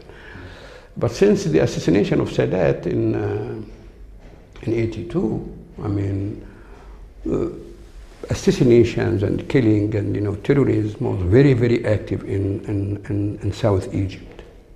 But because it was so far away from Cairo, okay, and South Egypt, as we know, or the government discovered, was extremely underdeveloped. I mean, compared to North Egypt. You're speaking about the tourist attacks. No, before the tourist attack. The tourist attack was 1998. I was here. No, I mean, immediately after the assassination of Sadat in 1982, the Upper Egypt was under the control of of those groups, the jihadists. Okay, and they were terrorizing everyone, but because it was so far away from Cairo, from the political intellectuals and the culture, whatever it is. So it was like a news coming from another country. And then it reached Cairo. And this was, I think, 1990. It reached Cairo when the parliament spokesman was assassinated at 1 o'clock noon in front of one of the 5-star hotels in Cairo. Here, the entire official society became very aware of the danger of terrorism. And there was certain bombing in downtown Cairo. Okay, and there was an attack on some ministers. Of course, they didn't kill them, but they were hurt. Okay, so here now, I mean, there was a campaign. They called it at the time anti-terrorism campaign. All the intellectuals of Egypt, but the campaign was intended to support the government, not really to be anti-terrorism, whatever terrorism coming from. So this is also, again, terrorism have enabled the state to manipulate intellectuals. Intellectuals who became afraid of terrorism, but they lost insight to what does it mean, terrorism. It's like the war against terrorism in the world now. It's it's one eye looking to terrorism. At that time, I was invited as an intellectual to be part of this campaign of terrorism. Well, of course, I am against terrorism. But I did not find anyone from the Islamist intellectuals invited in this campaign. And when I asked, why didn't you invite such and such person? They are against terrorism. Of course, they are Islamists, but they are not terrorist Islamists. So everyone was looking at me as I'm insane. I said, if you would like to have a collision of Egyptian intellectuals against terrorism, you should not exclude any intellectual. You should not classify intellectuals. You invite everyone, and who would not come, then he is identifying himself. This was something, I mean, that maybe that put me in a very, very few intellectuals that are very critical of this kind. When it came to Mahfouz, and of course, all intellectuals. I mean, Mahfouz after all is a novelist, and for every Egyptian intellectual, he is like our godfather. Really, I mean, no intellectual living in Egypt now can say I did not learn from Mahfouz. Even the very Islamist intellectuals. Okay, so he is like a national icon. So this was to the heart of everyone. Okay, before that it was the assassination of Faraj Fouda. Okay, and then came my case. So it's a series of conflict, and I should tell you Najib Mahfouz joke about the university depriving me of being a full professor. When he learned about this, Najib Mahfouz was a very Egyptian with this kind of humor sense. When he learned about this, he said, well, then Cairo University does not have any objection having an associate professor who is apostate, but they object to have a full professor apostate. This was the man. Because I was there. I was, got associate professor for the same ideas. So here is the joke of Najib Mahfouz. So this was a series of, of going down. Okay. And in my case, clearly indicate that the entire state, all the institutions, including the academic institution, were victims of this kind of terrorism. Victims to the extent they give away any kind of academic integrity or something like that. And I'm afraid to say, 1995, the Egyptian society, the intellectual group, was able to stand against that. It is not possible now. There are so many cases. It did not reach the court, but so many cases of depriving a brilliant scholar from promotion while promoting, every day. No one. But yeah, this is the priorities became more into corruption, into. Another case that some people have talked about in relation to yours is Salman Rushdie. Yeah. How do you feel about that comparison with Salman Rushdie? Well, I didn't really make. In this report, he made this connection between me and Salman Rushdie, because you mean your adversary? When in one of my comparison between religious discourse in the Muslim world and religious discourse in the Western world, I mentioned how just a novel like satanic verses have provoked this kind of demonstrations, even violent demonstrations, by people in the Muslim world who never read the novel. Including the Ayatollah Khomeini. Yes, it's and while at that time there was this is I think the Last Temptation of Christ. Okay, which is a wonderful movie. That of course the church was really wanted to stop this. There was certain attempt to fire some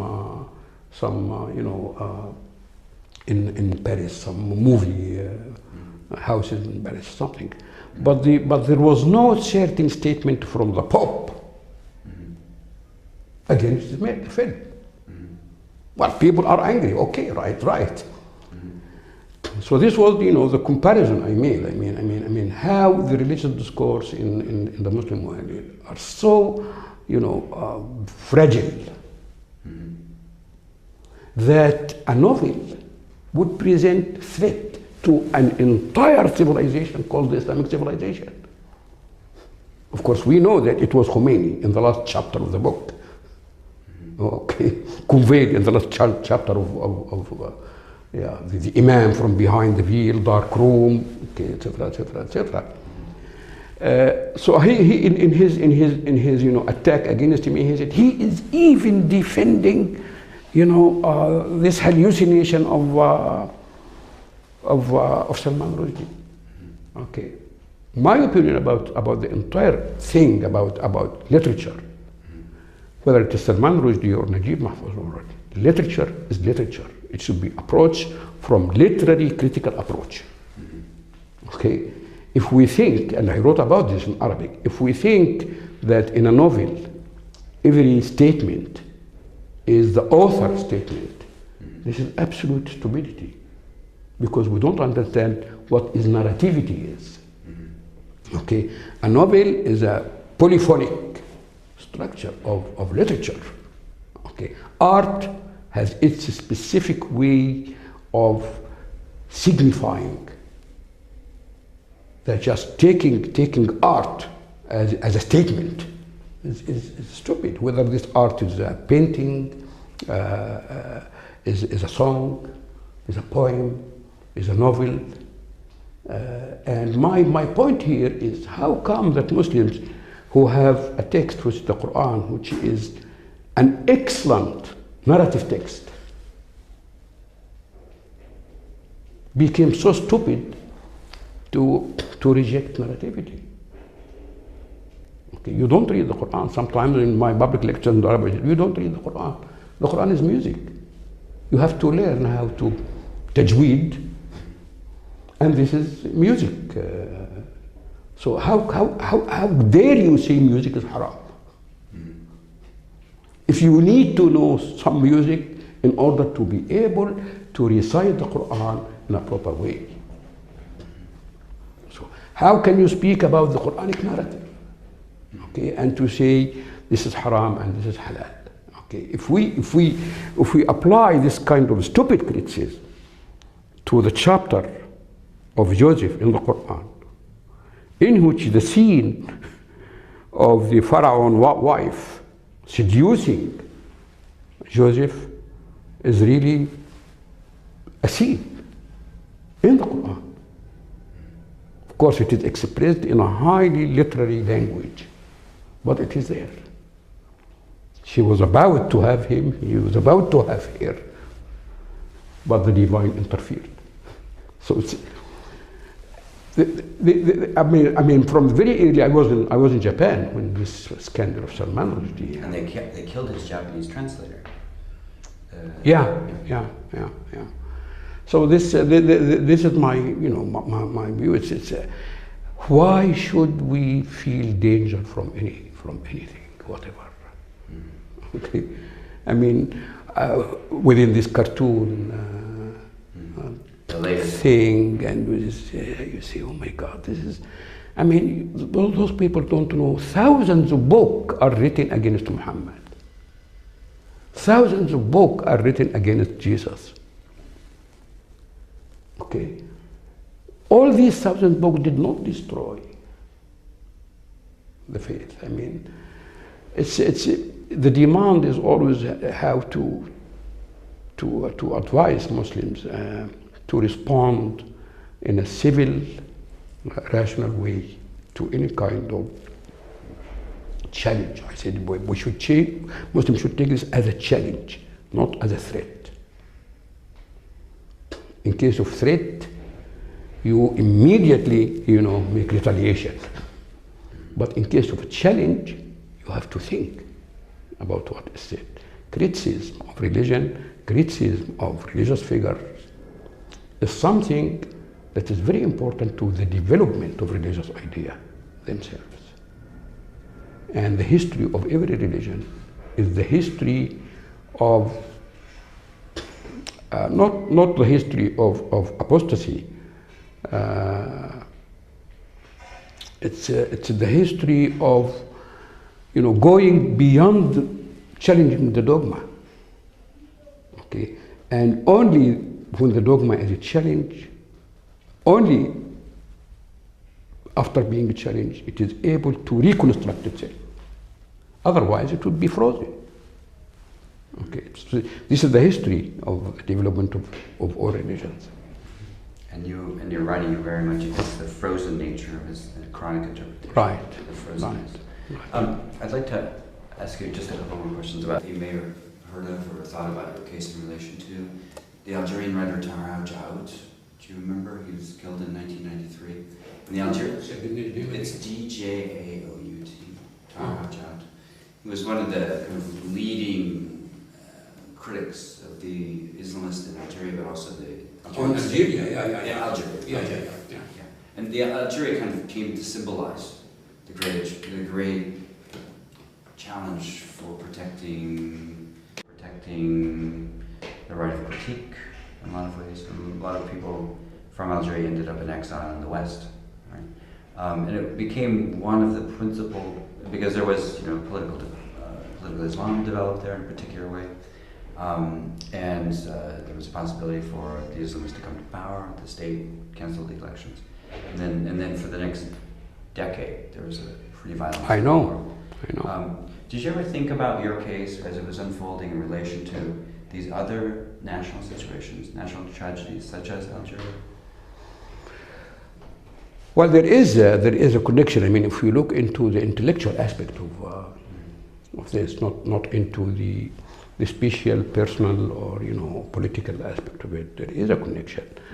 And very early, this 1990, when the election was cancelled by the state, on the ground of fear of those people, when they came to power, they abolished democracy. Okay, this was 1990, and I was just still. There was no attack on my ideas at that time. But this was really something that provoked my criticism.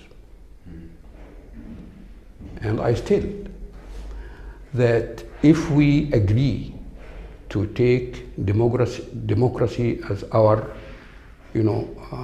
political solution, we should take whatever result democracy would lead. We should take the adventure. Okay? And at that time I said, any political power, not only the Islamist, let's say the socialist or the communist or whatever, I mean, we are still unable to completely accept diversity of opinion. So if I expected any political group to reach through democracy the position of ruling, will demolish democracy. It's not only the Islamist. It's a mentality that is not yet completely able to take this concept of pluralism.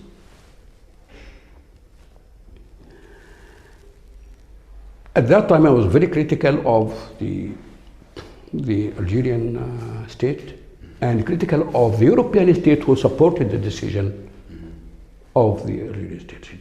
Let the Islamists rule. Let them fail. Give the people the chance to see the failure of this ideology. If you all the time suppress it, you will never get the people understanding that this is very dangerous. This is the same that happened with Hamas. Hamas gained the election, not because people have free choice, because people have to choose between corruption and utopian Islam. They did. Okay? Europe did not give the Palestinian people the chance to see the failure of Hamas. They sieged Hamas. And in fact, they harmed the Palestinian people in order to get Hamas collapsed. This is the wrong politics. Okay, as I said, in 1990, let the people taste the fruit of Islamism. This is the forbidden fruit, like Adam in paradise. Okay, you need to taste this forbidden fruit to get free. If just everything will be just under the control, whether it is the control of the internal power, of the international power, there is no solution for the Muslim world. Iran is about to get out of the hook. It's very difficult. Okay. Also for the interference of the Western power. Muhammad Khatami was there. Okay, the reformist was there. Iran under Muhammad Khatami was on the axis of evil, according to Mr. Bush. That gave again power to the conservative against the reformist. The international politics is a mess in terms of its impact on the Islamic world. Iran is about to go out of the hook. Why? Because they already tasted this forbidden fruit. No one in Iran now, even but between the conservative, I mean the liberal conservative, would say we need a theocratic state. The Wilayat al-Faqih theory is challenging inside the Hawza itself. I mean inside the traditional religious institution. Okay, this is the only way, and let the international politics, okay, leave space for the internal dynamic to work on.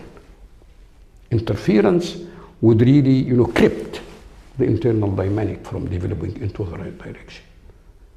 So what happened in Iran lately, okay, it was very good. I mean, Obama was very wise, really, not to make any statement that could be taken as, interference in the politics. But he was under the pressure to make this statement. Okay. Yeah, you can support the people. You can speak about the freedom of people to make demonstration, etc., etc., etc.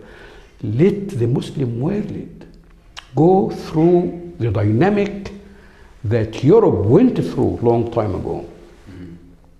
Okay, Europe was able to succeed because there was no external power to intervene all the time and to create this kind of, crippling the development.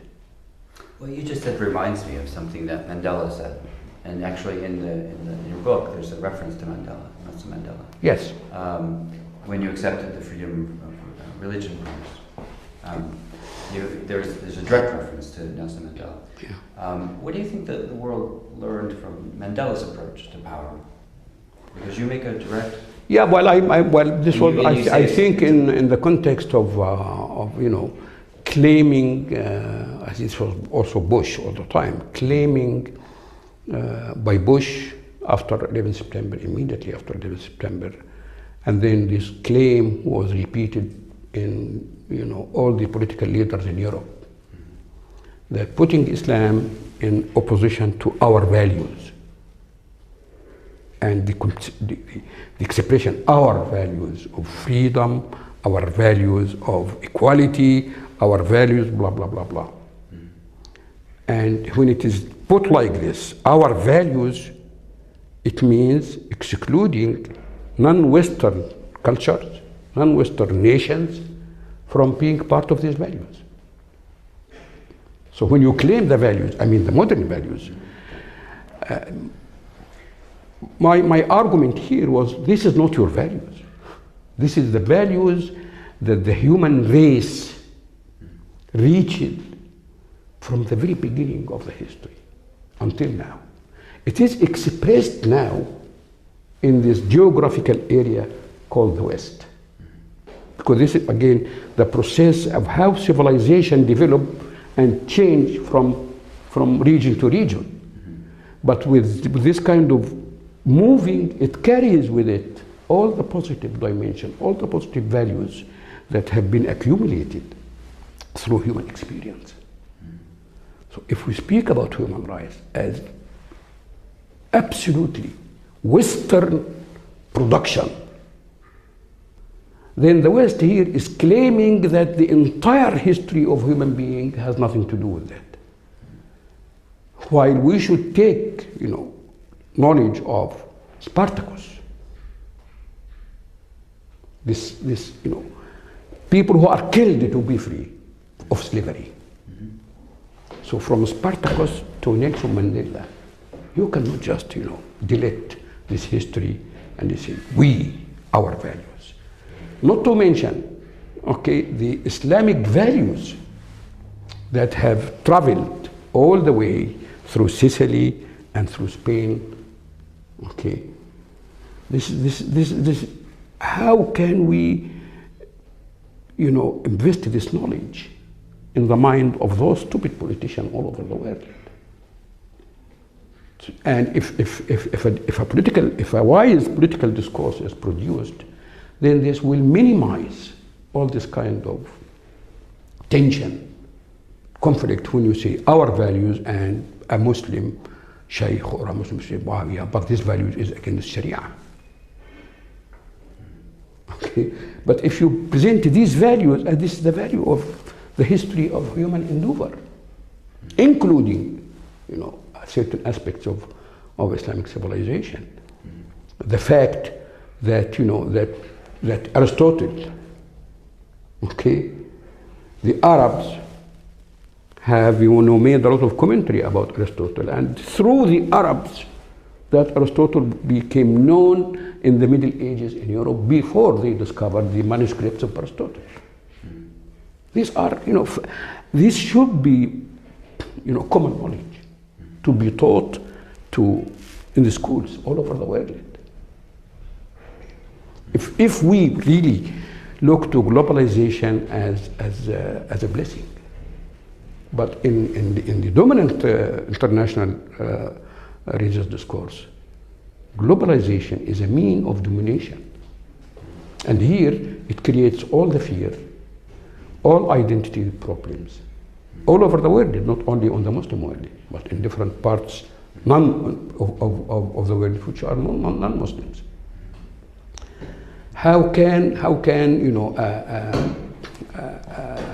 a discourse, a political discourse, and here is Obama.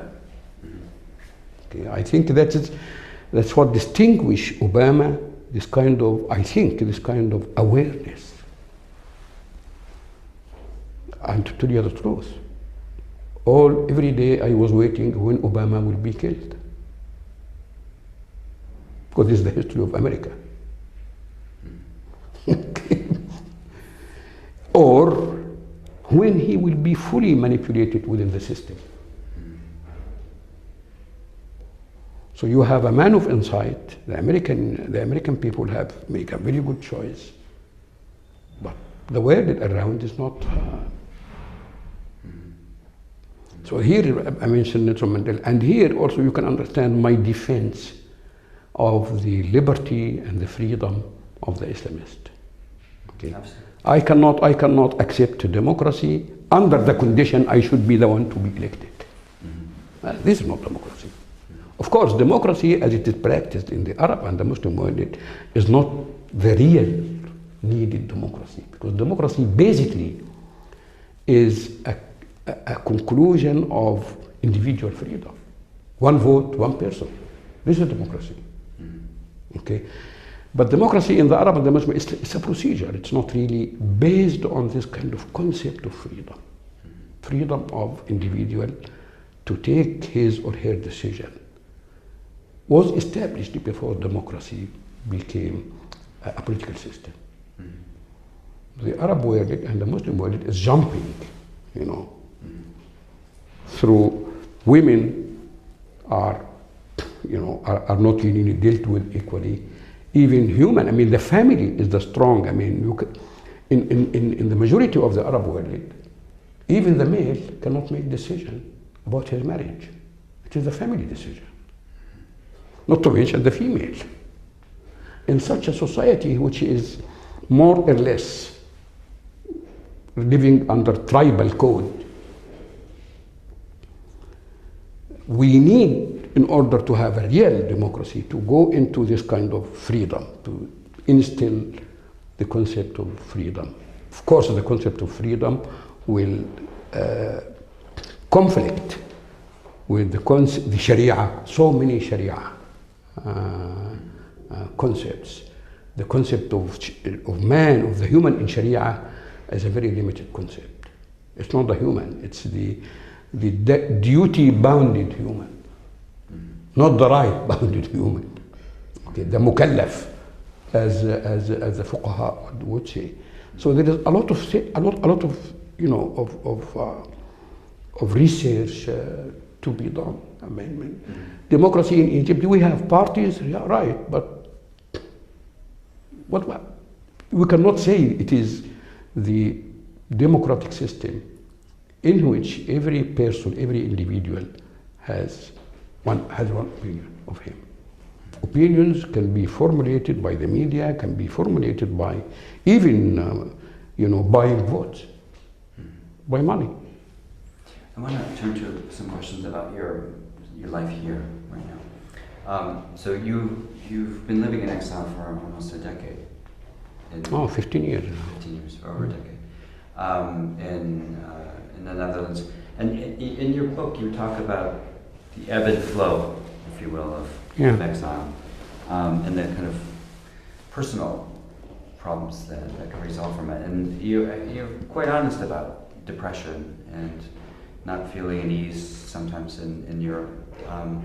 But can you just as a matter of definition, what does exile mean to you? What is Egypt itself is one of these countries where you often think about in fact, it's. I mean, I did not feel. I mean, an exile. I mean, I don't even like the word exile. Maybe it's an migrant. What? Immigrant, but not exiled, because there is no exile in the modern world. Exile in the modern world, in the classical sense, it's to be so far away from the reality that you have been rejected, in which you have been rejected. No one is so far from any reality now. Okay, I read the Egyptian newspaper on the internet. I communicate with my friends in Egypt by the emails. Not to say the phone, okay? I send my articles to be published in Egyptian newspapers, in Egyptian magazines, and in Arab magazines, okay? So I didn't really, we have to rethink the concept of exile in the modern world. Being in Amsterdam, being in Leiden here, all the people who travel to the United States or somewhere, okay, friends, I was able to see my Egyptian friends more here than I used to see them in Cairo. Okay. Everyone made a stop in Amsterdam for one night. Okay. Yeah, because in Cairo sometimes you need, 1 day to reach someplace because of the traffic problem. So it's not really, exile. It's in the first 8 years I was so angry from what happened. So deeply angry. Not angry from someone, but angry from Egypt.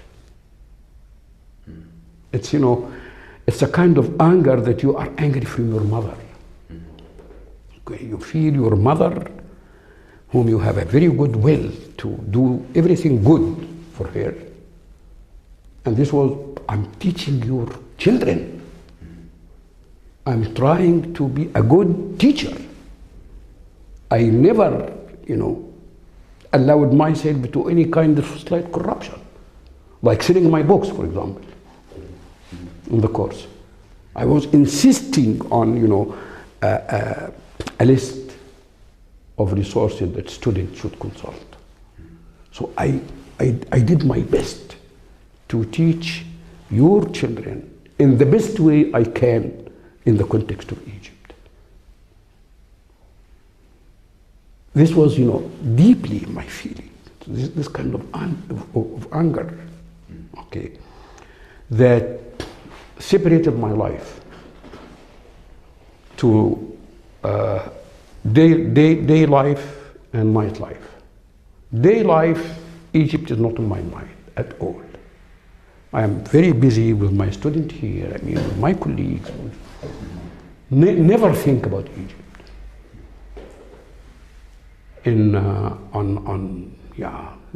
Nightmares, dreams. I see the faces of my students. I don't know the names. The faces of my students. My anger from Egypt, that really I wanted to do something. I wanted to establish a school of Quranic studies. Okay, so this is what I call my small garden that has been. So this is my loss. It's not losing to be in Egypt or losing, because Egypt is not a geographical space for me. Okay. No, Egypt is something bigger than that. This was when on the plane coming, I talked to my wife and said, well, we don't know how long we will be out of Egypt, but please, if I die anywhere, don't take my body back to Egypt. I have in this time a terrible experience I had with an Egyptian who died in the United States, and I was the one who was responsible with this procedure. Okay. This was my Egyptian friend, and I was there in Philadelphia at that time. So I know how the difficulties, even dealing with the embassy to have a permission. It's terrible. I have in my mind this terrible. I don't want my wife to go through all these things. And I told her, all the soil of the world is the soil of God. So I mean, I think in one of the interviews I said something like that, and so I had to answer this question from an Egyptian. I don't think in America. I think, did you say this? I said yes. I think I did. And the Egyptian person was very angry. He said, "Well, I think the Egyptian people are very angry because you said that." I said, "Really? I didn't know that."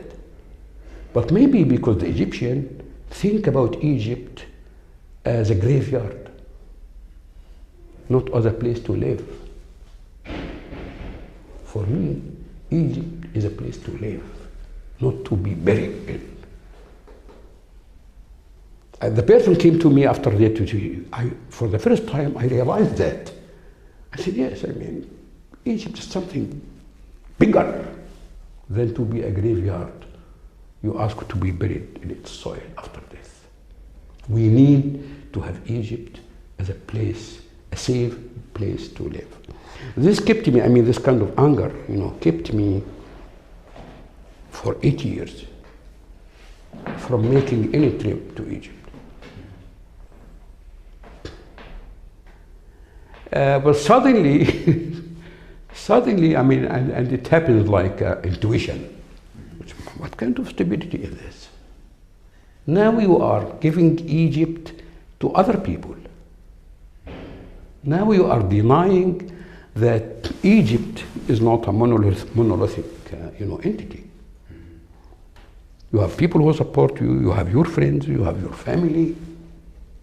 So if you hate part of Egypt or angry from part of Egypt, you should not be angry. So I decided to celebrate my 60th birthday with my family. It was celebrated on a national level. And this started to heal, the wounds, gradually. I am immigrant, yes, maybe. Okay, but in exile, this is very hard to say. I was invited later on to different Arabic countries like Syria, like Jordan, Tunis, Tunisia, Morocco, Lebanon, several times. So I can see there are some people who hate me, but there are a lot of people who really celebrate my ideas. So this gave me don't make any kind of of generalization. But as an intellectual, as a thinker, you should expect some people to refuse your ideas. I mean, this is very normal. I mean, in life. So don't get angry when people are not happy with your idea. Get angry if they try to kill you for that. And here is my defense. Okay, even this professor who is the cause behind all this, what happened, he wrote a book, and he was extremely attacked, accused of apostasy, and people were trying to take him to the court to repeat the same thing. And I was found by a journalist from Cairo, and the poor man thought that I will feel happy about that. And he was disappointed because I felt terrible. I said, this is like setting fire in our country. If people kill everyone because he writes a book they don't like, what will be left? And the man said, so you are against that? I said, absolutely I'm against that. It doesn't matter if it is happening to one who is stupid, but I cannot be stupid like him to support this kind of nonsense. And the Egyptian Organization of Human Rights was holding a seminar, and they contacted me if I can send them my statement. So I did. I did send a statement. Support for freedom of expression Okay, and I made it very clear. Okay, it's not that I'm supporting the book. Okay, I didn't say my opinion about the book, because it's really a very stupid book. Okay, but being stupid does not justify to kill the person. Otherwise, we will kill, 70% of the humanity. Okay. This made him more crazy, against me. The paradox that I'm defending his right, okay, it's like I have driven him more crazy against it, because everyone was asking him, you see, what is the difference between you and Abu Zayd? Okay. But this is not, it was not to have a point against him. This is my position. Okay. No, everyone is entitled to write a book. Everyone else is entitled to say no and to respond to this book by writing another book. But not making this kind of crazy reaction, okay, intimidation of the people, because they are, maybe I don't like this song, I don't like this painting, I don't like this, but I should judge this on the basis of what does it say to me, not on the basis that it is against Allah or against God or against this. Who knows? My relationship now with my country is a very good relationship. This is, well, a friend of mine asked me, I feel that your suffering is, I said, no hard feeling now. Okay, I made this reconciliation with myself, okay, because it was in myself, not really in something. I have my family. I am the chief of the family. I have a tribe over there, and I'm the oldest one of the tribe. Okay, so when I go there, I really enjoy this kind of, a tribe chief. I really enjoy it. I'm invited to give lectures, to participate in this, Society of Philosophy. Of course, I meet people who are, but I'm able to respond in a very, very proper way, and most of the time effective way. Okay, because after all, I'm a teacher, and this is something very good. If you are a teacher and you have all this kind of possibility to respond to your student, okay, so you develop a way of making argument against your opponents that really kick him down. Okay, so now it's in Europe, there is an Islamist in Europe, all over. All the Islamists that were protected under the principle of human rights because they were persecuted in their country, they are here, and they are against my ideas. In Germany, in the Netherlands, everywhere I go, sometimes they come as a campaign to attend my lecture, especially if it is in Arabic. Okay, but it's very easy that I start talking about Quranic studies, etc., and take them into something that they never heard of. They leave after 5 minutes. So I became like an expert, because I know exactly what is in their mind.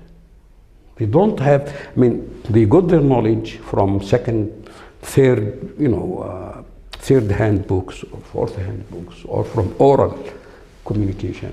So if you took them to the deep level of the classical discussion about the Quran, they will feel lost. Okay, and that's my demand in the Muslim world, that we should have certain efficient educational system. People are, attracted to this kind of fundamentalism by ignorance and by hating the society in which they live. So it's injustice in a way, especially with the economic globalization, with the economic free market accepted in the entire world, without the essential and the associating concept of freedom. Okay. Freedom was established first, and then the free market was built. In the Arab world, or the Islamic world, it's the opposite. So people are suffering from the free market; they are not enjoying the free expression. You mentioned the Islamist response to your work here. How have the Dutch responded to your work and your lecture? Well, the Dutch. I mean, the Dutch here is, it's. I have to confine my response to the question to the academia, the academic. I think part of my academic colleagues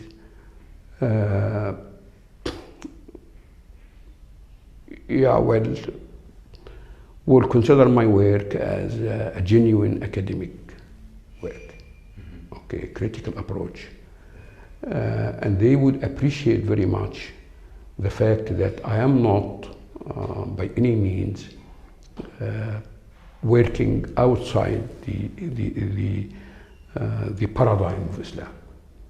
Okay, I'm a critical scholar, but from within the paradigm of Islam. Maybe my critical approach is also applied to tradition in general. So I'm not working within the paradigm of tradition, but within the paradigm of Islam. You used to say the Islamic worldview in general, and they appreciate that. When I came here with these circumstances, some people expected me to benefit from this, being victim, to present myself as a victim. Okay, and you know how it is if you present yourself as a victim of Islam. Okay, in any Western society, you have been protected, you have been, but no. From the first moment, I refused that. I'm not a victim of Islam. If you receive me as a victim of Islam, you are wrong. I'm a victim of political problems that could have happened in any place in the world, and it happened in Egypt, and it is a coincidence that I was there. So it could have happened to someone else. The society needed someone to be a victim, okay, in order for the society to fight, a struggle. When I was, presented here, when I arrived here of political asylum, I refused. Okay. After the cassation court verdict, again the Dutch authority have approached me and asked me if I would like to have political asylum. I said no. I would like to keep my Egyptian passport. I'm still having my Egyptian passport because I'm not a political asylum. I would like to keep my position as a visiting professor. Okay, this is something that has to do with me. It has nothing to do with the situation outside me. So some of my colleagues appreciated very much that I did not invest my position as a victim in a public, presenting myself, as the victim person. Some of my colleagues expected, as long as I am refused in Egypt, then I should be, a dissident. I mean, my ideas should be very, very deviated from Islamic norms. So those were shocked when I gave my inaugural lecture about the chair in Leiden. I was very critical, for example, of Israel in this speech. This was the second intifada. Children were just killed. I mean, this. And you know how, if you are critical of Israel, anti-Semitism, this kind of. And I presented the Quran. This was my lecture here. The Quran as divine human communication, God and man communication. Okay, so this was, so some people said, this man is a Muslim, he's a good Muslim. They don't like that. Okay. They don't like that. And some even came to me after the lecture, what brought you here? I said, because some stupid people think that I'm not a Muslim. That's what brought me here. He said, but you are a Muslim. I said, yes, I'm a Muslim. Not I am as a stupid Muslim as other stupid Muslims, but I'm a Muslim. I mean, being a Muslim here is something beyond religious affiliation. You belong to this culture. Okay. I felt really humiliated when Mr. Bush said our culture. I felt humiliated, and I'm not a terrorist. Okay, you belong to a domain of culture. Okay, of course you are open. Okay, but you still have certain belonging. So now they turn it out now that those moderate professors, well, they really, I mean, I enjoy a very good reputation in the Dutch academia, in specific, and in the European academia in general, with the exception of those people who turned after September 11, who were professors of Islamic study, but turned extremely to produce anti-Islam discourse. So now they are my enemy. I mean, they attack me on the Dutch newspaper. Okay, but sometimes, okay, this attack even does not deserve to respond to. Generally speaking, okay, I'm not quite sure about the Muslim communities, but only the Ahmadiyya community invited me to give some lectures, and I was very critical of the Ahmadiyya, but they are very tolerant. I mean, they are very open. Other Muslim communities, I know persons, I know individuals, but I don't have any connection with the group. One last question. You mentioned September 11th and watching the events of September 11th and being quite saddened by the events of. How do you think September 11th changed the world within the Muslim context, but also your approach to how you will talk about Islam? Well, it didn't affect my approach really. I mean, because I know about terrorism that have started in Egypt. I know its development. I know how it became a global phenomenon. Okay, I mean, everyone knows about that, and how this became globalized by the helpful of this struggle between the United States and the Soviet Union, etc., etc., etc. So we know how it is. It did not really change my basic approach. It changed my discourse. So I have been more critical to political Europe, political West in general. And because the media, the Western media, after 11 September was either you have to be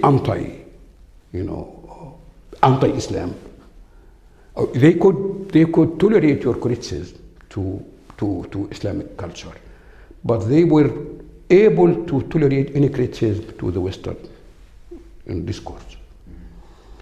Not only from me, but from some Dutch professors. You have to be one way. Okay, that's and because as a scholar I refuse to be one way. Okay, this is so for some time I was not really invited in interviews or something like this. I think the situation changed now a little bit.